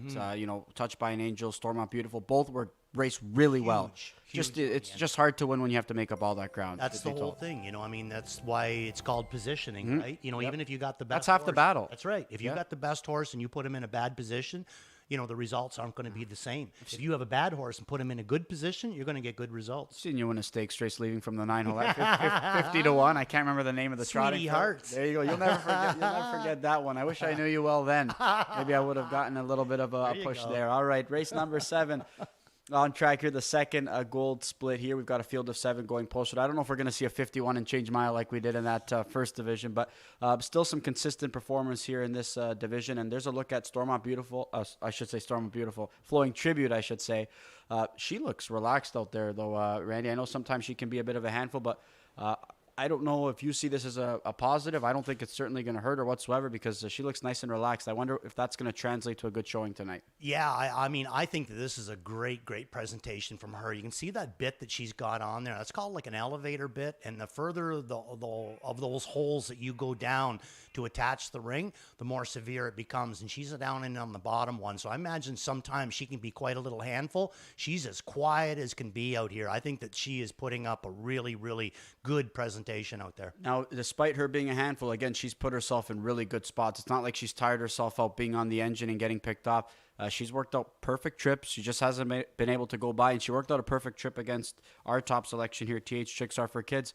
I think that's why I just, give this Marie Breather filly a little bit of an edge here tonight. She's handy. She's racing well, and she actually wants to, finish off the miles as of right now. Absolutely, yeah. She's just good right now, and she's good looking, and she's good gated. There's just so much to like about her. Is she the deepest one of this group? I don't necessarily think so. You know what I mean? I'm not 100% sure, but can she take it down? Absolutely. I think we know that her best, I think it's Flowing Tribute. Yeah. In this spot, when she's at her best, right? But the big thing with Flowing Tribute is there's a certain driver out there that taught me a long time ago there. His first name rhymes with Wick. And he taught me a long time ago there that you got to keep a horse quiet before they race. Okay. It serves no purpose getting them revved up unless you got like a really lazy horse or unless you really want to go out of there and do something special. If you're looking to race one in between, calm and cool. That's the way he did it. Worked for me too. I think he's taught that down to his offspring as well. Some guy that's his first name rhymes with not. Yeah. Yes, exactly. It's exactly. I would have loved to have been there for those classes. I'll tell you that, John. Without a doubt. And a couple other fillies in here, taking some support. Cher Hill, I mean, that was a solid qualifying effort. She exited that Blue Jean Gala prep. She's one that, could play the role of spoiler here as well. Yeah, I mean, what I really like about her as well, too, and I know that she comes out of Doug's dad's barn, but he goes to her. So obviously there's a lot there. You know what I mean? Doug will go against his dad if he can come up with a better one, but he likes this one. All right, the second division of the OSS Gold is going posted here. Best of luck.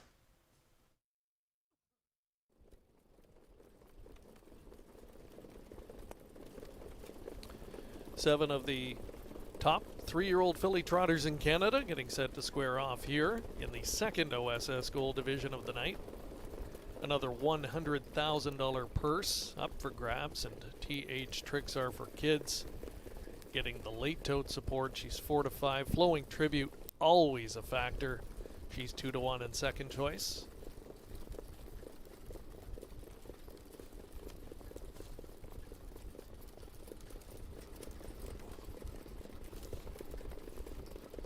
And it looks like the starter is recalling here. Yes, the recall lights have been deployed, and we are under a starter's recall here for race number 7. The windows will remain open, still time to make your wagering selections. Recall here in race number 7.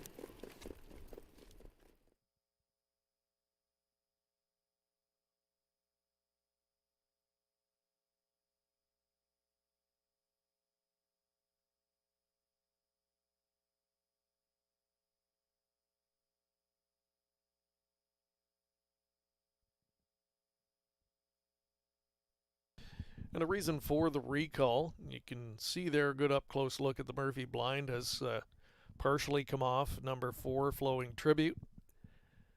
So she'll be going back in for this equipment adjustment. That's the reason for the starter's recall here in race number 7. So we expect just a short delay. It'll give you a little bit more time to move in and make your wagering selections here in race number 7, which again does start the late pick 4.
Equipment adjustment complete.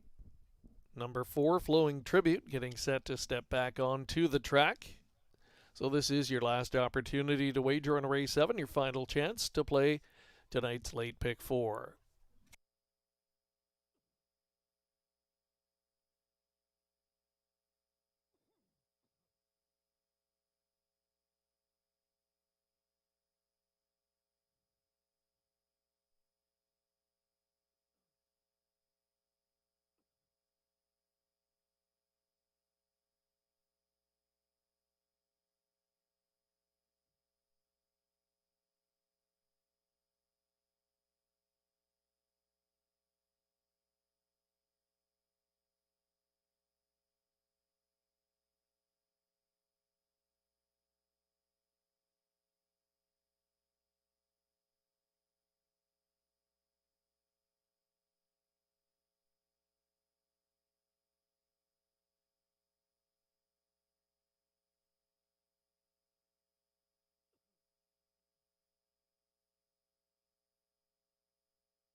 Tonight's second OSS Gold Division, take 2, has a field of 7 lining up. Still heavily favored TH, Tricks Are for Kids. Flowing Tribute, 7-2 second choice. Cher Hill getting her share of support as well at 5-1. $100,000 on the line, and they're approaching the start.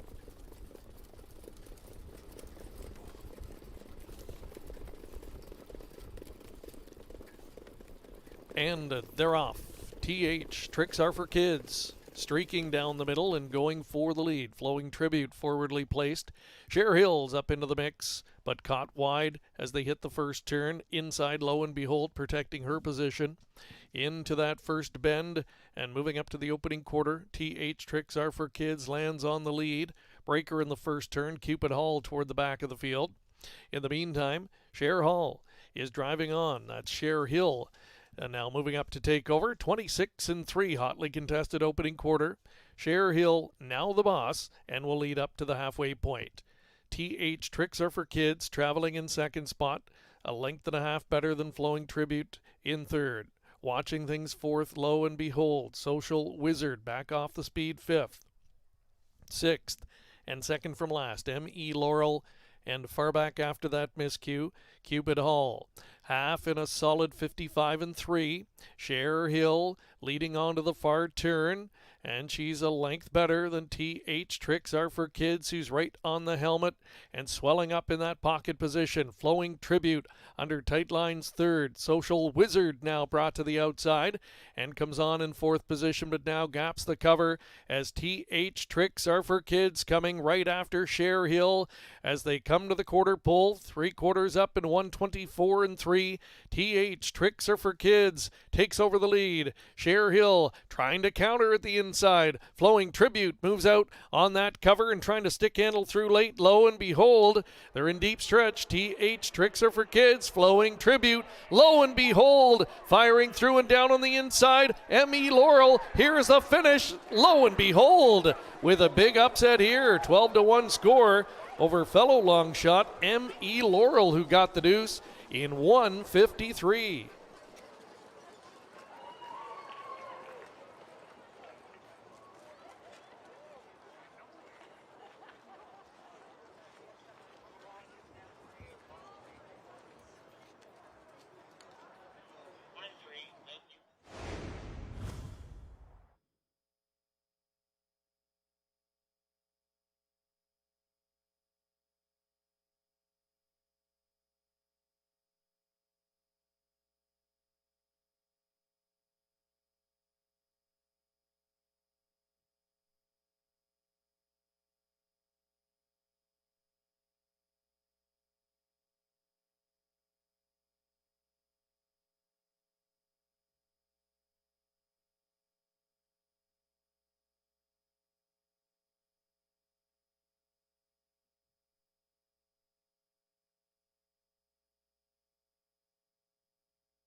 Some big numbers here in the Superfecta.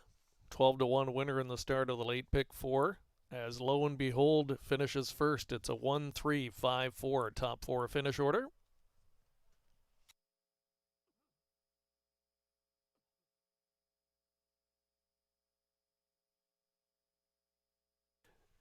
And here's the winner of tonight's 7th race, second OSS Gold Division. By far the biggest victory of her young career. It's number 1, Lo and Behold.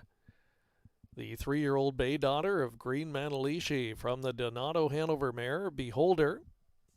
A $65,000 London Classic yearling sale buy from a couple of years ago. Owned by William Donovan.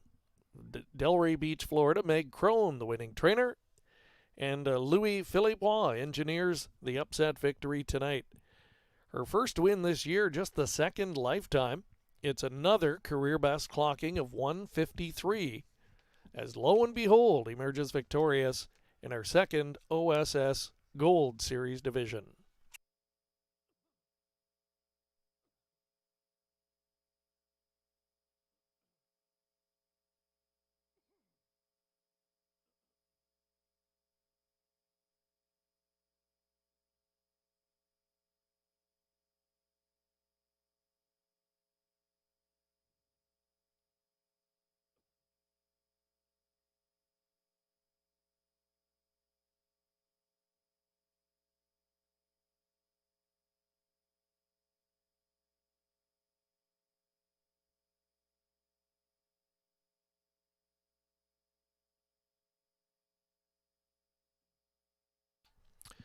Here are the mutual returns. Lo and Behold, $27.60 for the win. The 1-3 exacta combination, $644. The $1 try, $1,290.50. Superfecta for $1, $4,335. 20-cent combination, $867 even. 6-1 daily double, $176.90. And the $1 pick 3, $693.40. Stand by. We're going to send it down to John Rallis momentarily, who's got some winning connections.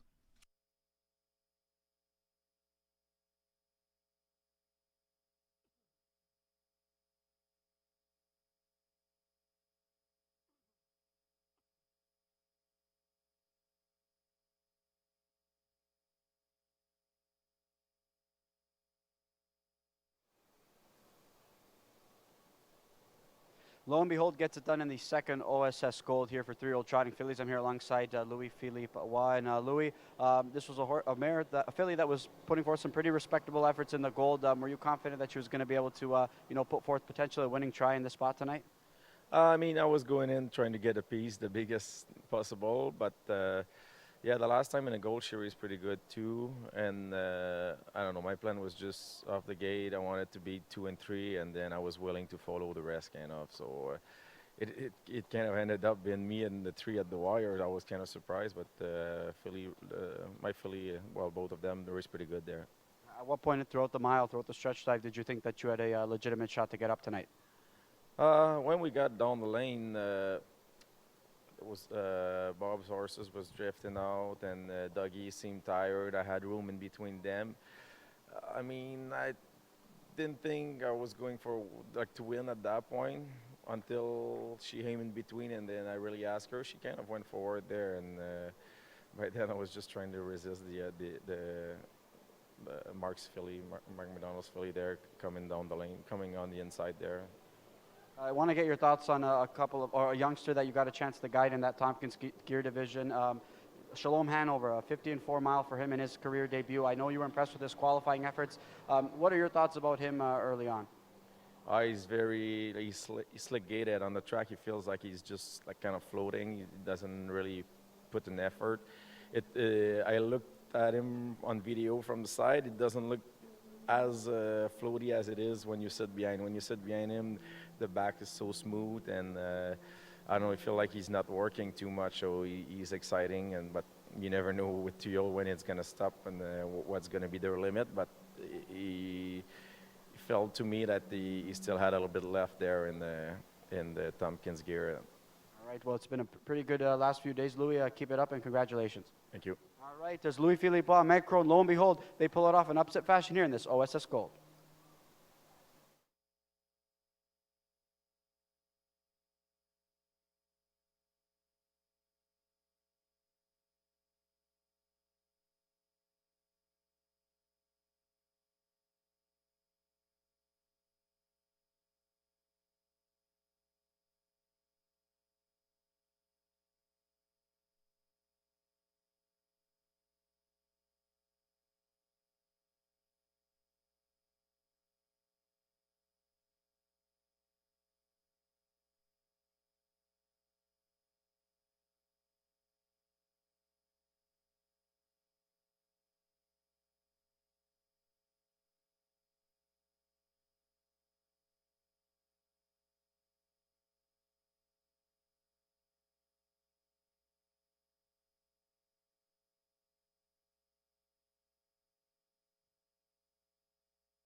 Cher Hill getting her share of support as well at 5-1. $100,000 on the line. And they're approaching the start.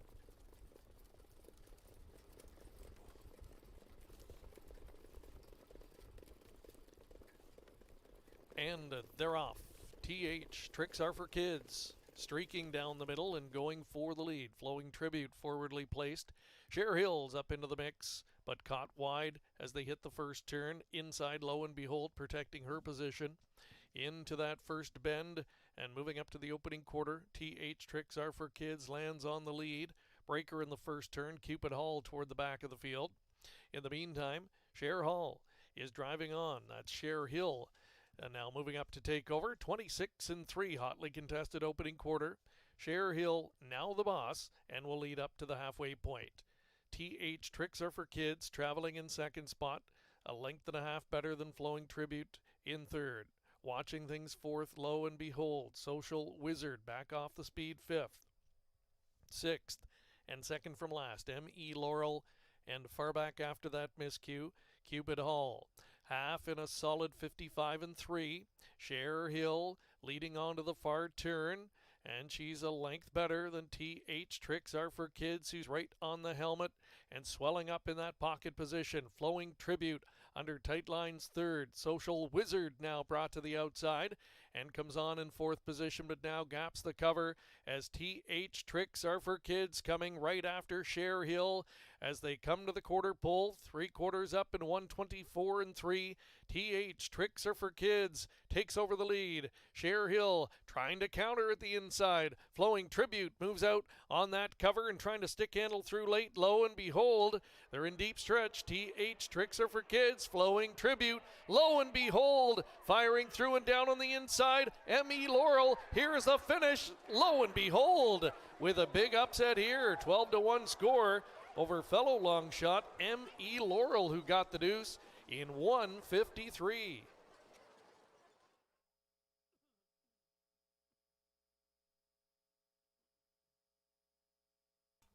Here's a look at the complete finish order from race 7. Top down, it's 1, 7, 2, 4, 3, 6, and 5.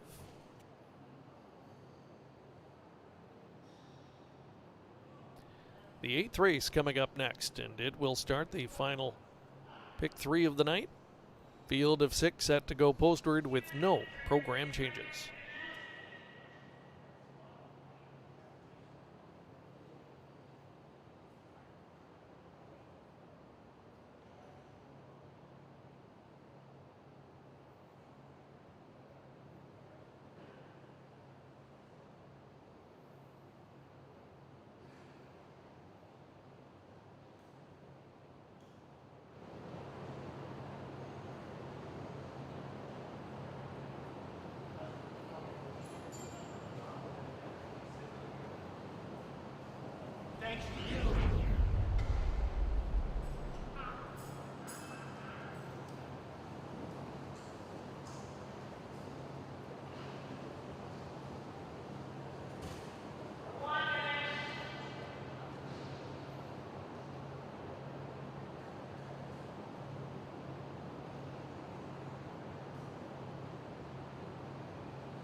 Here's the field for the 8th, number 1, Major Fernco, owned by Limco Incorporated, driver Mark McDonald. Patrick Dillon, Patty Hoskin, Henry Tarnoe, and Steve McGill, the owners of 2, Sometime Somewhere, driver Bob McClure. Number 3, Wanna Be a Big Star, owned by A1 Stable, driver Travis Cullen. Ponder No Longer, the 4, Jody Jameson driving for Gerard Demers.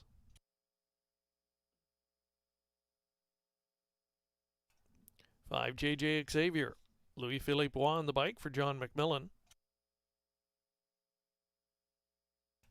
And number 6, Premier First Star, owned by Robert Jones and driven by Ed Hensley. A field of 6 in the start of the late pick 3, Exacta Tri, Superfecta, and Daily Double Wagering also offered up. They'll go to the post in just over 4 minutes.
Right there on track here as we get set for race number 8. We've got a field of 6 going posted here, Randy, and I think a couple of horses, or at least in the short field, I think a few of them with the right trip can certainly get a big piece of this. And there's a look at the 3-horse, Wanna Be a Big Star. He's going to need a trip to work out in his favor, but again, he's not going to get away in a bad spot in a short field, and I think that's going to bode well for him. No, I agree with you there too. And I mean, he does have gate speed if he wants to play it the other way, but he just usually seems like he's a better horse when he doesn't overdo it early. He looks good out there, and they got, a nice little 1-2 punch in here with him and Premier First Star. So, in a field of 6, I would say they got 2 of the best ones. And speaking of Premier First Star, we know that this guy's very, very handy when need be, and I just think that, the competition that he was taking on the last couple of tries, he had bad posts, but I also think he was facing some really sharp rivals as well. Yeah, the last trip there, I mean, it just did not work out for him. But what I liked about it is that he came out of there with them. The week before with the 10-hole, he just went right back. Again, raced very good that way. This is a horse that's on good form.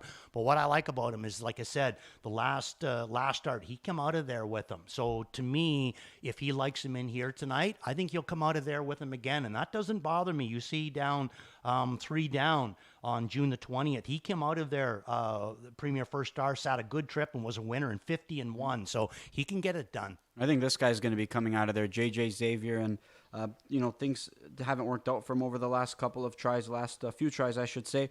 If he lands on the lead with relative ease and sits a really good trip, I think he's a big-time contender. Completely agree. At one time, he owned these classes. You couldn't beat him, and then he was in Fellows' camp at that time, Been kind of passed around a little bit, but now he's back in Fellows' camp. I think he looks good out there, and I don't think anybody's driving any better tonight than Louis Wa. You rated this guy highly, and that's going to be my top selection. That's Ponder No Longer. I think that this horse just had a tough draw to work with and a tough trip. I think he just needs things to set up for him, but a short field, I think that's possible in here. Yeah, absolutely. Like, again, he's not a horse that obviously likes to win a lot of races. 3 for 35 last year, 1 for 25 so far this year. But his form is fantastic. And Gerard's going to make a change. He's going to go to Jody. Sometimes that's just enough. Jody picks up a big fella like this, and, he can put him into play. All right, they're getting set to go to the gate here for race number 8. This is your final pick 3 opportunity of the evening. Good luck.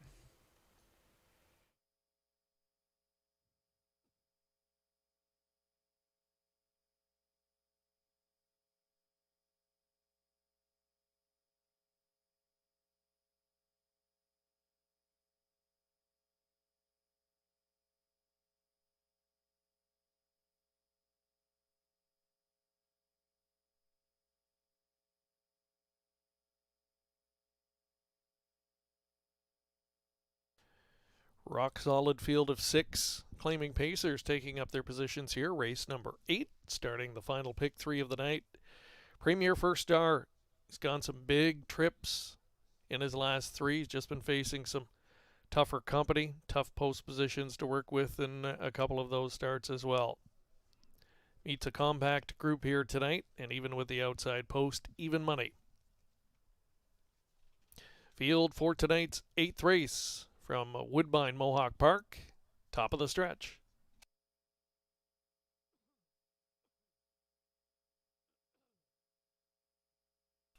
Here they come.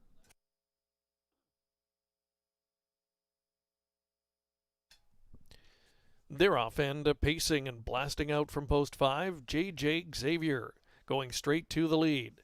Chasing up on the outside is Premier First Star, and going with them along the inside, Ponder No Longer. He wants that pocket position, and he's going to get it.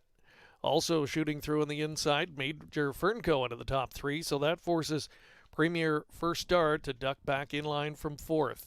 The back markers early on are Sometime Somewhere and Wanna Be a Big Star, who can see them all from in 6th, and is about 10 lengths off of the lead here. The opening quarter zipped along by J.J. Xavier in 27 seconds.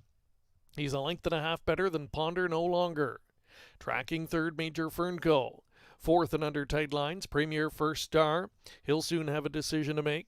Then back there in 5th position, Sometime Somewhere, just has one beaten at this point. That's Wanna Be a Big Star, who's in the backfield trailing but has some speed to chase. The tempo is hot, 55-2 for the half. J.J. Xavier leading on to the far turn, popping out of 3rd. There goes Major Fernco on the offensive with just over a quarter of a mile to go. Tracking in the pocket all the way has been Ponder No Longer. Chased along in 4th position. Some work to do for Premier First Star as they wheel on by 3/4. And it's still J.J. Xavier, the one to catch. 123 for 3/4. He kicked out at 27 3/3, but they're starting to close in now. Diving inside, Ponder No Longer. Still digging, Major Fernco. Way out wide, Premier First Star. Now cut loose on the grandstand side, and here he comes. Premier First Star charging up late. Premier First Star is going to get there. Holding 2nd, J.J. Xavier. Tight for 3rd between Major Fernco and Ponder No Longer in 150-2.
In the show photo, it was number 1, Major Fernco, finishing third. Your top 4 unofficially is 6, 5, 1, and 4.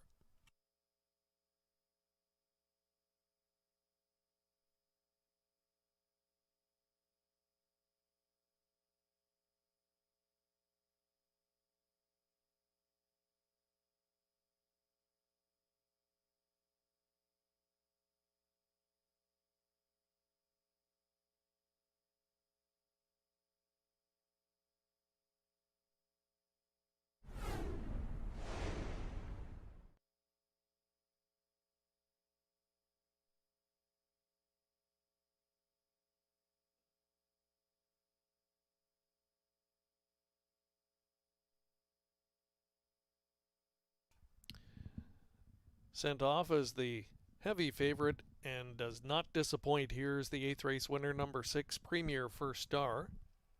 He's a 5-year-old gelded son of Stay Hungry from the Western Terror mare Royal Terror.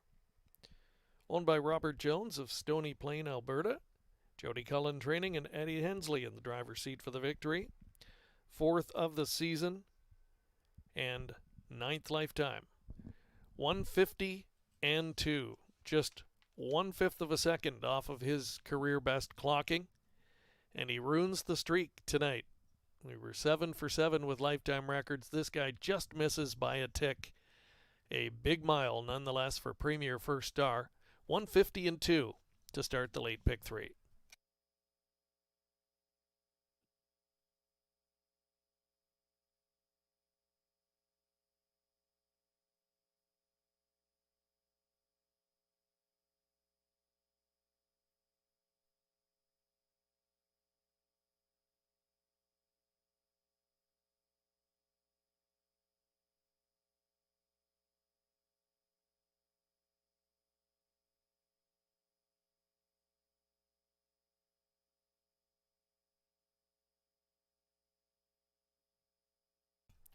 Premier First Star returning $3.20. 6.5 exacta $6.40.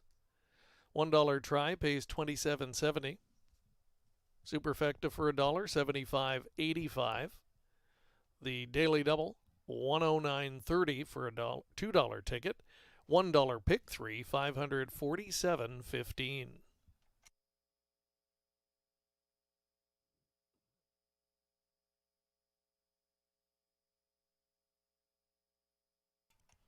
Up next, the 9th race, the $44,000 Open Trot.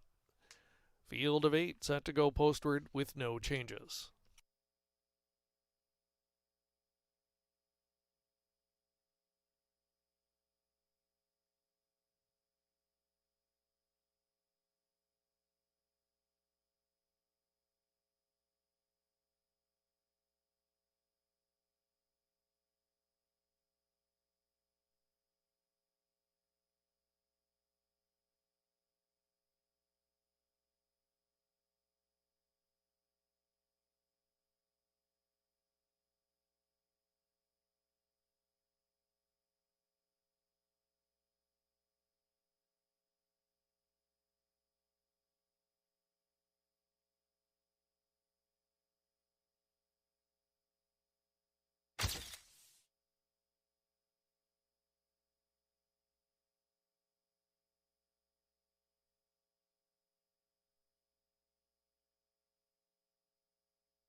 Here they come.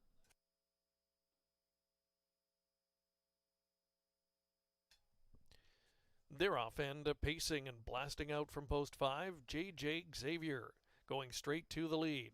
Chasing up on the outside is Premier First Star. And going with them along the inside, Ponder no longer. He wants that pocket position, and he's going to get it. Also shooting through on the inside, Major Fernco into the top 3, so that forces Premier First Star to duck back in line from 4th. The back markers early on are Sometime Somewhere and Wanna Be a Big Star, who can see them all from in 6th and is about 10 lengths off of the lead here. The opening quarter zipped along by J.J. Xavier in 27 seconds. He's a length and a half better than Ponder No Longer. Tracking 3rd, Major Fernco. 4th and under tight lines, Premier First Star. He'll soon have a decision to make. Then back there in 5th position, Sometime Somewhere, just has one beaten at this point. That's Wanna Be a Big Star, who's in the backfield trailing but has some speed to chase. The tempo is hot, 55-2 for the half. J.J. Xavier leading on to the far turn, popping out of 3rd. There goes Major Fernco on the offensive with just over a quarter of a mile to go.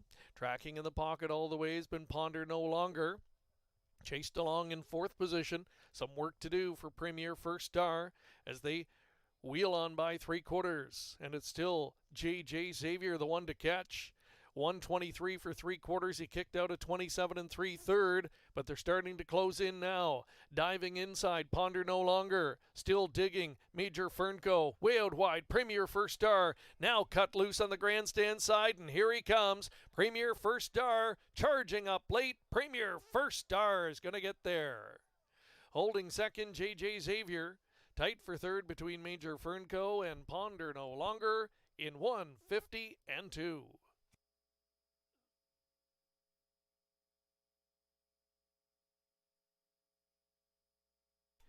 Here's the order of finish in that 8th race from the top down. It's 3, 6, 5, 4, 2, 1 on the bottom.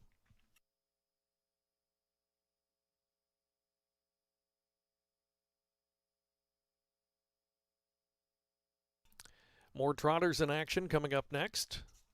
Best older trotters in the nation. Here in a $44,000 edition of the Open Trot, field of 8 with no changes. It starts the final double of the evening. And again, no show wagering here. Take show wagering off the menu for the upcoming 9th.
Introducing the field for tonight's edition of the Open Trot number 1 Fashion Frenzy, owned by AQD Francis Richard Incorporated, Gestion Mario Berger Incorporated, Pierre Guillemette, and Sylvain Richard, Louis-Philippe Bois drives.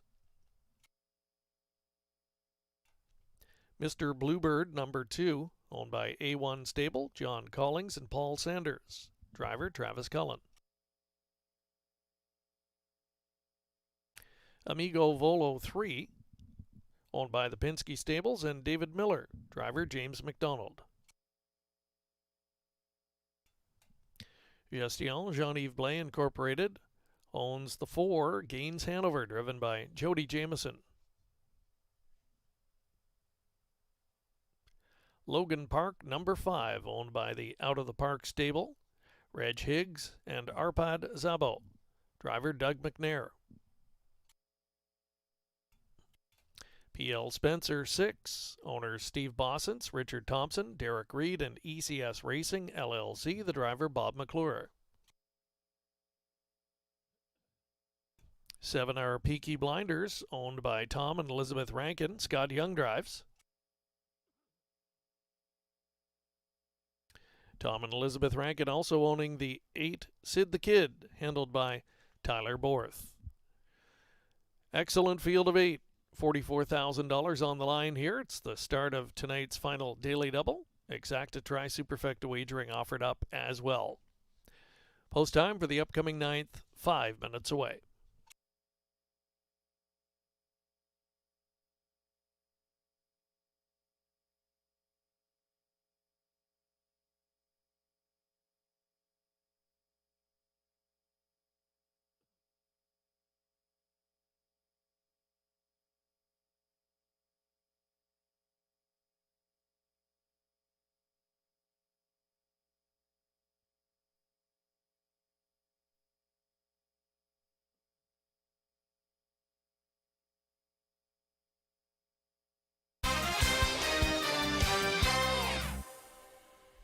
They're on track here as we get set for race number 9. This is our one of our features this evening, the $44,000 Open Trot. We've got a field of 8 going posted here, Randy, and let's get a chance to look at the 2 to 5 favorite, Logan Park, one that's looking to make it back-to-back victories, and undoubtedly the one to beat here tonight. Yeah, I mean he went back to the hobbles in his last start. Seemed to really, didn't slow him down any, but kept him to task. Didn't make any breaks down near the wire, but still they were getting to him. I mean, he looks good out there, but I still say that right now, unless he really shows me something special tonight, I say that he's a horse that's beatable, touchable.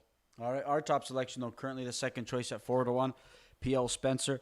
You and I both in agreement that this guy's sitting on a big effort, and hopefully third time's the charm for you, Randy, because you've backed this guy over his last couple of tries. Yeah, I'm not going to get nearly the price that I was hoping there a couple of times there. That last start, Johnny, was 11-1. So 4-1 right now. I just think that not only is he bringing a lot to the races, but McClure's gone out of his way to protect him his first couple of starts as a 4-year-old, and I think that's going to pay huge dividends for them. I think at any point that they're going to turn this guy loose, and he's going to give that other horse everything that he wants, because this guy is incredibly fast on the end of it, and if you're going to look for maybe a little bit of weakness from Logan Park this season, it's been the end of his miles. Yeah, and you know what? I don't mind what Bob did in some of those earlier outings, right? Because after that qualifying effort, it was a quick qualifier, but it looked like he had more control than Bob wanted to. And I think that, I like those efforts where he covered him up in some of those earlier outings, just to get him back into, just well-mannered, I should say, right? You don't want him to be overly aggressive, but you also don't want to give up too much ground against a trotter like Logan Park. Even if he gets weak on the end of it, especially as of late, you still want to be in the thick of things. And this is a horse who we know can leave out of there tonight, too. Yeah, for sure. And the big thing with Spencer, too, is I think that last week, because he was in against all these horses, Logan and Gaines and Usain or whatever, last week or last start was when we really knew that he could handle this group. Before that, you think, but last week, I think anybody watching that replay that we showed, this guy can handle this group. Gaines Hanover, I think we're going to see him handled aggressively off the gate. I thought he raced well last time. He was second best to Logan Park, but again, I think this guy's just been getting better and better each and every start. And we know he's capable of it, but we were expecting him to get back into tip-top shape, and Justin Turcotte has him in shape. Yeah, I agree with you there. I think the Gaines, Gaines, Fashion Frenzy, Amigo Volo, they're usually the rogues gallery there that can take on Logan Park. PL Spencer's just a bit of an added addition, but going back to the 4-horse there, I mean, could you find a horse that looked any better on the track than Gaines Hanover right now? Good job, Justin. You mentioned Amigo Volo. James McDonald's going to be back aboard. I mean, this guy just gets along with James so well. He's basically gotten along with anybody who's gotten a chance to sit behind him. He's nearing $3 million in lifetime earnings. He's been a money-making machine. Yeah, dropped down to that non-winners of 9,000 just on the comeback, missed a lot of time, but he needed that good start. James gave it to him. Now he comes right back up to the open, but, with that $3 million that's sitting there staring at me on the left-hand side of the column, he can easily go with this group too. All right, they're getting set to go to the gate here for race number 9. This kicks off that late double. Good luck.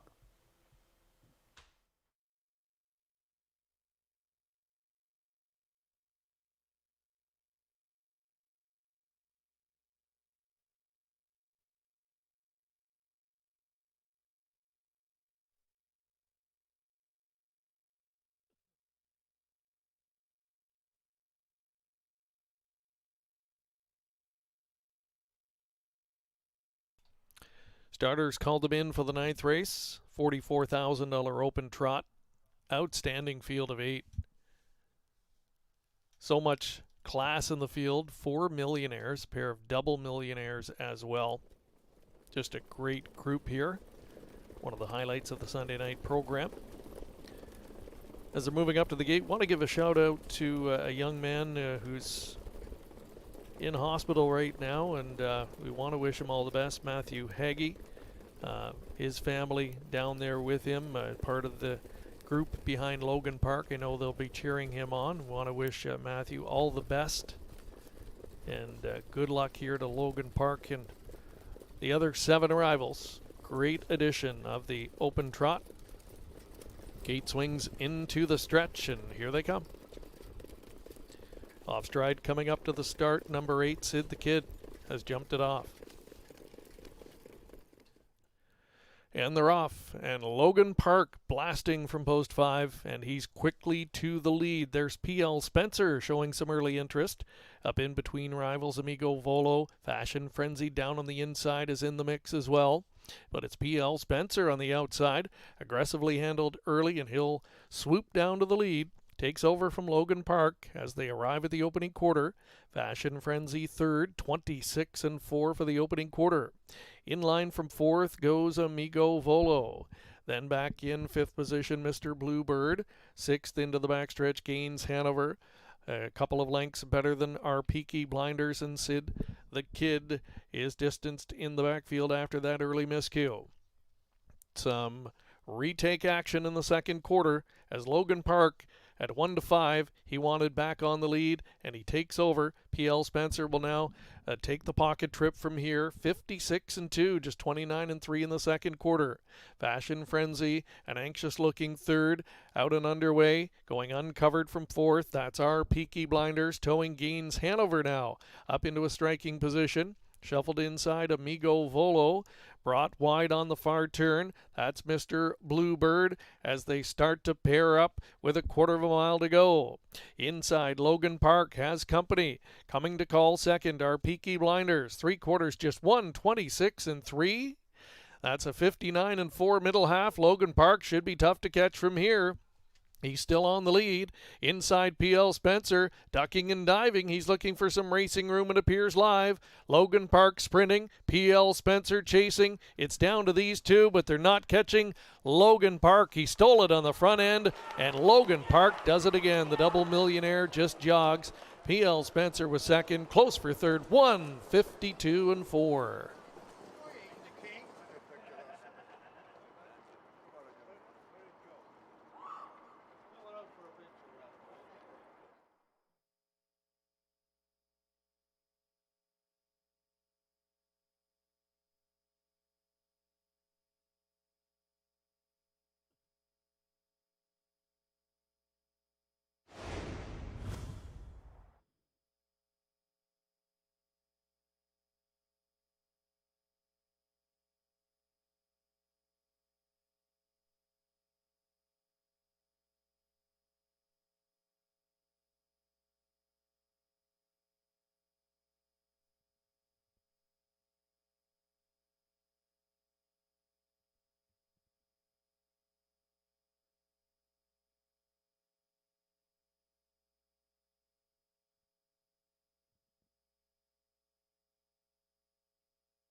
Returning to the winner's circle for the 48th time in his career, the $2.36 million career winner, Logan Park.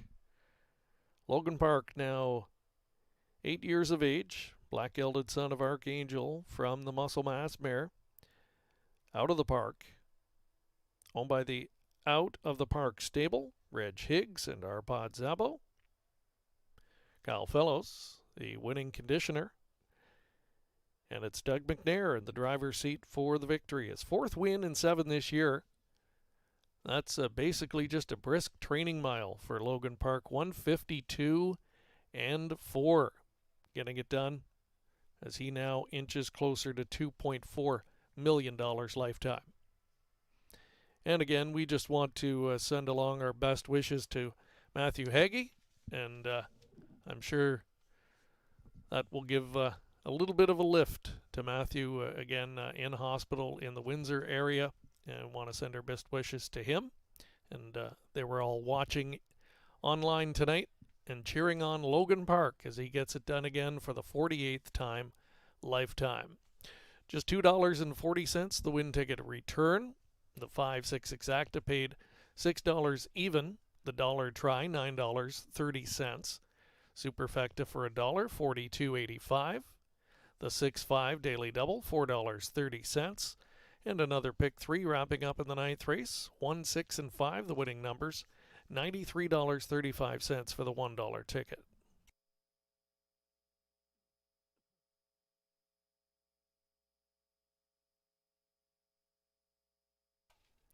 10th and final race upcoming. Jackpot High 5 finale. A $30,000 pop-up series final for the Trotters. Full field of 10 with no changes.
Into the stretch, and here they come.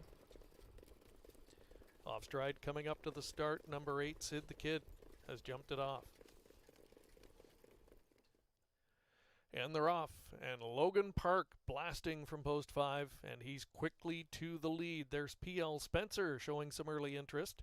Up in between rivals, Amigo Volo. Fashion Frenzy down on the inside is in the mix as well. But it's PL Spencer on the outside, aggressively handled early, and he'll swoop down to the lead. Takes over from Logan Park as they arrive at the opening quarter. Fashion Frenzy third, 26 and 4 for the opening quarter. In line from 4th goes Amigo Volo. Then back in 5th position, Mr. Bluebird. 6th into the backstretch gains Hanover. A couple of lengths better than our Peaky Blinders and Sid the Kid is distanced in the backfield after that early miscue. Some retake action in the second quarter as Logan Park at 1-5, he wanted back on the lead, and he takes over. P.L. Spencer will now take the pocket trip from here. 56-2, just 29-3 in the second quarter. Fashion Frenzy, an anxious-looking third, out and underway, going uncovered from fourth. That's our Peaky Blinders, towing Gaines Hanover now up into a striking position.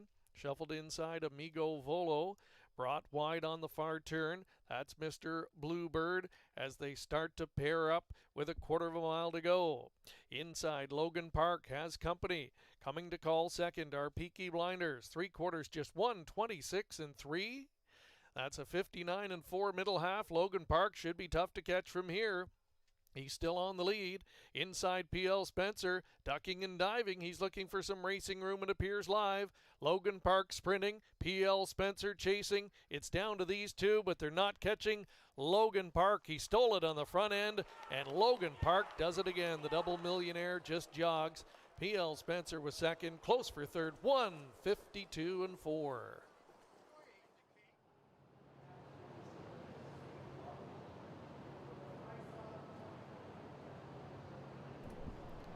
There's a look at the complete finish order in race number 9. Top down, 6, 4, 7, 3, 1, 2, 5, 8.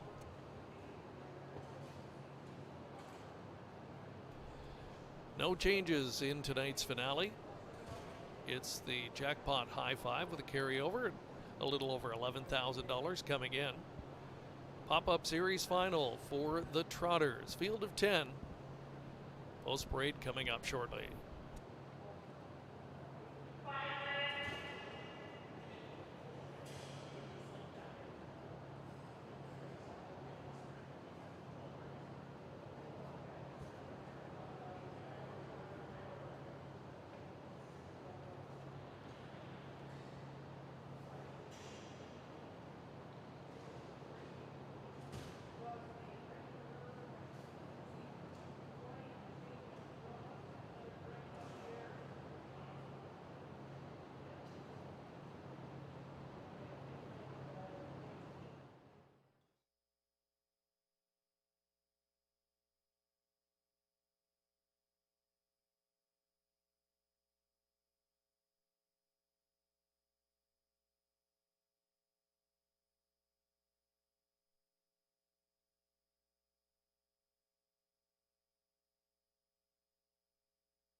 Another ho-hum performance there by Logan Park, just doing what he does best, get to the winner's circle, but tough to catch off that kind of mile there.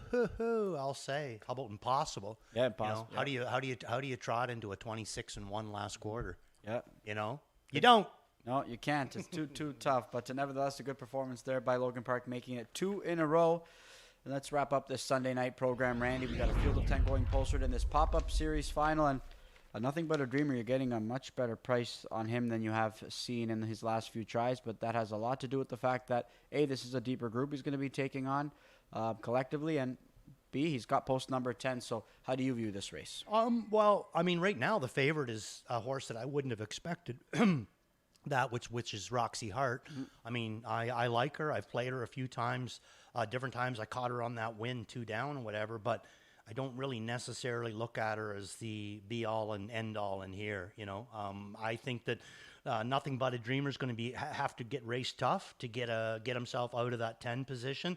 And I'm going to go with Nazy, thinking that, you know, the way that he raced last week was able to get the job done after that tough trip the week before. I think that this horse is sitting on a good effort. And we know he's got a lot of class, too. That's one thing he's got going for him is class in this spot. So hopefully the trip scenario can work out for him. I'm going My Buddy Sam. You've got him in underneath. Simply put, I know he's struggling to get into the winner's circle right now, but James McDonald was aboard him for the first time last year. He was a winner. Unfortunately, he went through several pylons and was placed to 6th. So I'm hoping that they can rekindle that what they did last year and that first time they were paired together. This horse is racing good. He's racing good, not yeah. winning. Mm-hmm. That's it. You know, I mean, the form is great. He's just not winning. Even that last line, I mean, he bookended it out at, 27 and change, mile and 53 on the end of it. So James picking up a live drive. If you need a horse that needs to be sneaky brought to the winner's circle, I think this is the guy. Your lukewarm favorite right now, 7-2 Roxy Hart. That's going to be Garnet Barnsdale spot play. Look, I think this mare's capable if everything sets up for her, but I think, why I didn't rate her all that highly is I think not only was the performance I thought maybe underwhelming last year, given the last week, given the caliber of talent that we know she can put forth when she's at her best, but she's likely going to get away towards the back of the pack, and that concerns me quite a bit. That's the whole reason why I didn't play her either. I mean, I love like playing her and that, but I just think that she's in a bit of a bad spot. She's got middle of the gate. So that means that he's going to have to bomb her out of there, and I don't think she can. And if he doesn't bomb her out of there, like you said, now she's going to be getting away 8th, 9th, 10th. Then all the traffic involved as well. You got a couple of horses that like being up in the lead. If we see fractions like we saw in the last race, she's going to be in trouble. Yeah, I wonder what Tyler's going to do because she's got a good draw, and if he takes the chance in this pop-up series final, but every time he's done that in the past, she's made miscues. They're going out there for race at number 10. That's going to wrap up this Sunday night program for Randy and I. We'll be back tomorrow night for a Monday night program. I believe there's 10 tomorrow night. Looking forward to that card as well. So if you're closing on any multis here, best of luck to you. We've also got a pick 6 carryover, so another great wagering opportunity to look forward to. Randy, I know you're going to be sharpening your pencils and putting your tickets together as well. So the last voice of the night that you're going to be hearing is of Greg Blanchard as he introduces you to the field for post of race at number 10. Good night and good luck.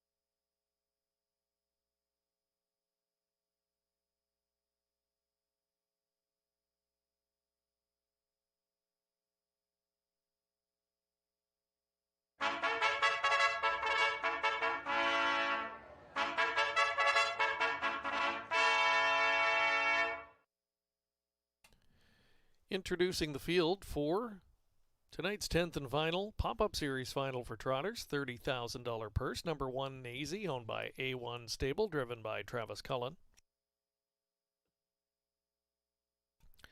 Love You to the Moon and Back. Number 2, Louis Philippe Bois, on board for Clancy Farms. Jennifer Pinkerton, Patricia Bailey, co-owned. Number 3, My Buddy Sam, driven by James McDonald. The 4, Cadiddle, owned by Homestretch Holdings Incorporated, Scott Young drives. My Holy Moly, number 5, Connie and David Chisholm share ownership, Bob McClure on the bike. Parading next will be 7, Living at Large, owned by Lauren House and Chantel Rees. Jody Jameson drives. 8 is Ricky Resolve. Denise Ball, the owner. Driver Tyler Jones. Pam Young, Dan Creighton, Dale Hunter, and Chase Clark, owners of the 9, Royal Beluga. Brady Galliers driving. Nothing But a Dreamer, the 10, Trevor Henry on board for Jamie Copley and Kimberly Eaton. And parading last is number 6, Roxy Hart, owned by Ben and Jeff Bayerjean. Tyler Borth doing the driving. That's your field for the 10th and final jackpot high five event. Carryover coming in a little over $11,000. Exacta Tri Superfecta wagering as well. They'll be lining up at the gate in 5 minutes.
Inside 2 minutes to wager for the 10th and final.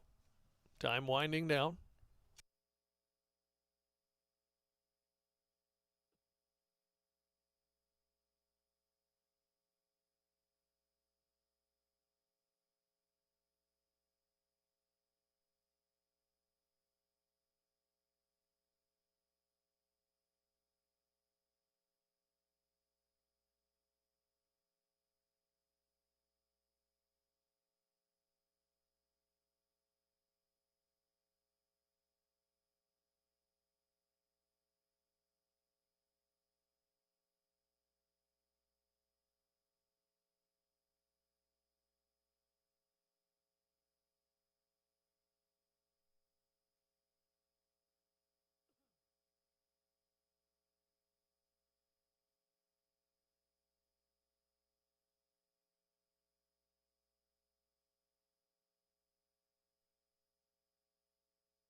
Last chance to wager. Trotters being called up to the gate for tonight's 10th and final on this Sunday evening program. A pop-up series final for a purse of $30,000. Horses at opposite ends of the starting gate here. Co-favorites basically. Number 1, Nazy. Number 10, Nothing But a Dreamer. Vie for favoritism here as we get close to post time. Again, thanking you for joining us tonight. Reminder, live racing resumes tomorrow evening. Another 10 race card with a 6:30 post time. Field for tonight's 10th and final at the top of the stretch.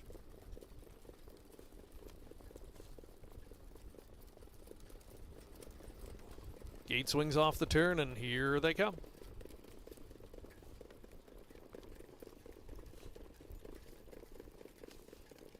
They're off and trotting. Ricky Resolve showing speed way out wide. Nothing But a Dreamer chased along to be forwardly placed here. Then coming on toward their inside, My Holy Moly, as they stack up 3-4 wide going into the turn. My Holy Moly grabs the lead. Outside, Ricky Resolve pressing. Nothing But a Dreamer kept wide. Inside in the top 4, My Buddy Sam. And 5th away, Love You to the Moon and Back. Floating up wide in 6th as they go to the backstretch is Royal Beluga and off stride, while crossing over to the lead, Ricky Resolve. So now left uncovered and pressing on, Nothing But a Dreamer. Stretched out to make the lead after a 27-second opening quarter. Does take over. Royal Beluga has been out since the outset, and he now is racing second, but will have to do it the hard way. Inside and traveling third, My Holy Moly. Moving up on cover, out there now in the top 4 as they race into the far turn. Love You to the Moon and Back. 5th inside and bottled up is My Buddy Sam. Nacy out there third over and about 6 lengths off of the lead as they come over to the top of the stretch. Top 2 squaring off. Favored Nothing But a Dreamer. Huge long shot. Royal Beluga taking it right to him. Off of 56 1/2.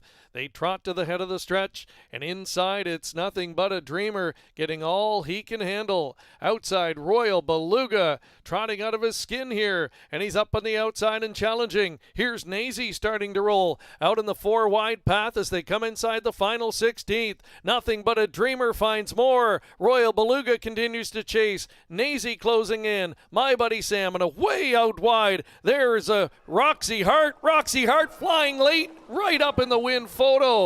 Roxy Hart got there into the win picture against Nothing But a Dreamer in 1:53 1. It's picture time in the 10th.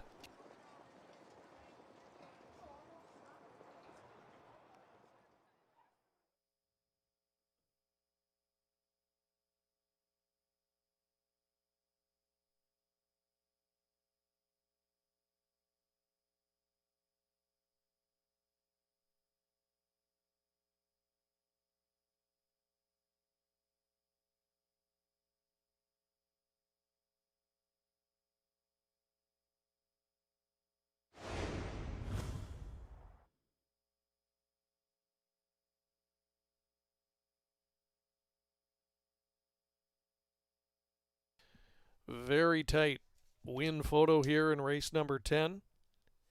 Down toward the inside was Nothing But a Dreamer, and widest of all, Roxy Hart.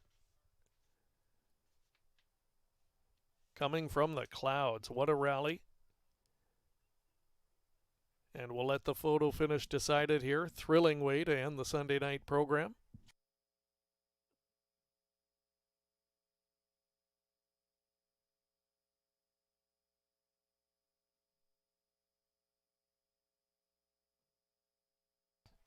And it was number 6, Roxy Hart, completing the sweep of the field in the stretch to get there at 7-1. Top 5 finishers posted. It's a 6-10-9-1-3 top 5 finish order. That result still unofficial.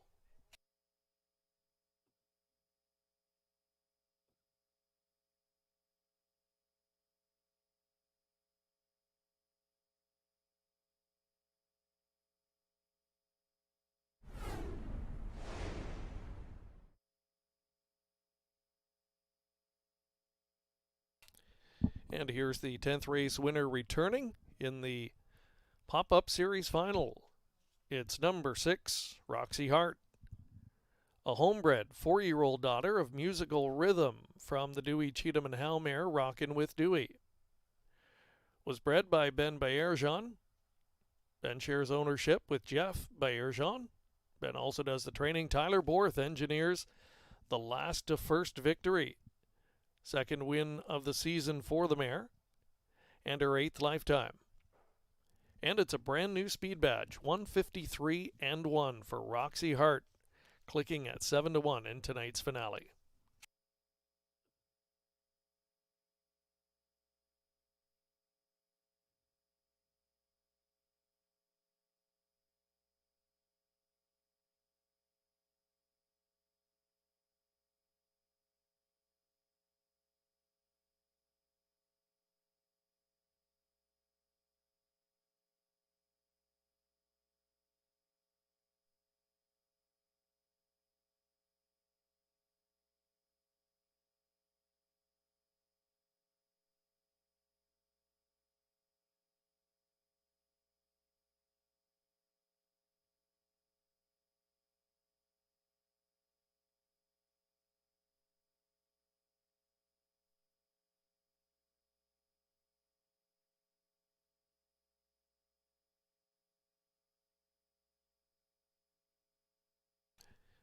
Race 10 is official. Price is posted. Roxy Hart, $17.50 for the win. The 610 exacta paid $72.20. The dollar try, $614.30. Dollar superfecta, $4,599 and change. 20-cent combination, just over $919. Jackpot high five, dollar combination, $2,926.25. 20 center at $585.25. Carryover in the jackpot high five, $16,540 and change. The late double 5-6 combination worth $13.10 for the $2 ticket. The late pick 3 for $1, $14.60. Late pick 4, $1 combination, $544.30. And the late pick 5, $3,010 even, 20-cent return, paid $602. And that will conclude the Sunday night program. Thanking you for joining us here this evening. We hope you enjoyed it and hope to see you again tomorrow night. Again, live racing returns Monday evening, 10 races with a 6:30 start time. Until then, so long from Woodbine Mohawk Park.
Swings off the turn, and here they come.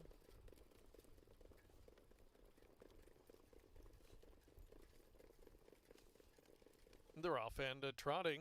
Ricky Resolve showing speed way out wide. Nothing But a Dreamer chased along to be forwardly placed here. Then coming on toward their inside, My Holy Moly, as they stack up 3-4 wide going into the turn. My Holy Moly grabs the lead. Outside, Ricky Resolve pressing. Nothing But a Dreamer kept wide. Inside in the top 4, My Buddy Sam. And fifth away, Love You to the Moon and Back. Floating up wide in sixth as they go to the backstretch is Royal Beluga and off stride, while crossing over to the lead, Ricky Resolve. So now left uncovered and pressing on, Nothing But a Dreamer. Stretched out to make the lead after a 27-second opening quarter. Does take over. Royal Beluga has been out since the outset, and he now is racing second, but will have to do it the hard way. Inside and traveling third, My Holy Moly. Moving up on cover, out there now in the top 4 as they race into the far turn. Love You to the Moon and Back. Fifth inside and bottled up is My Buddy Sam. Nacy out there third over and about 6 lengths off of the lead as they come over to the top of the stretch. Top 2 squaring off. Favored Nothing But a Dreamer. Huge long shot. Royal Beluga taking it right to him. Off of 56 1/2. They trot to the head of the stretch, and inside it's Nothing But a Dreamer getting all he can handle. Outside, Royal Beluga trotting out of his skin here, and he's up on the outside and challenging. Here's Nazy starting to roll out in the 4 wide path as they come inside the final 16th. Nothing But a Dreamer finds more. Royal Beluga continues to chase. Nazy closing in. My Buddy Sam and away out wide. There's a Roxy Hart. Roxy Hart flying late right up in the win photo. Roxy Hart got there into the win picture against Nothing But a Dreamer in 1:53 and 1.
To a monster.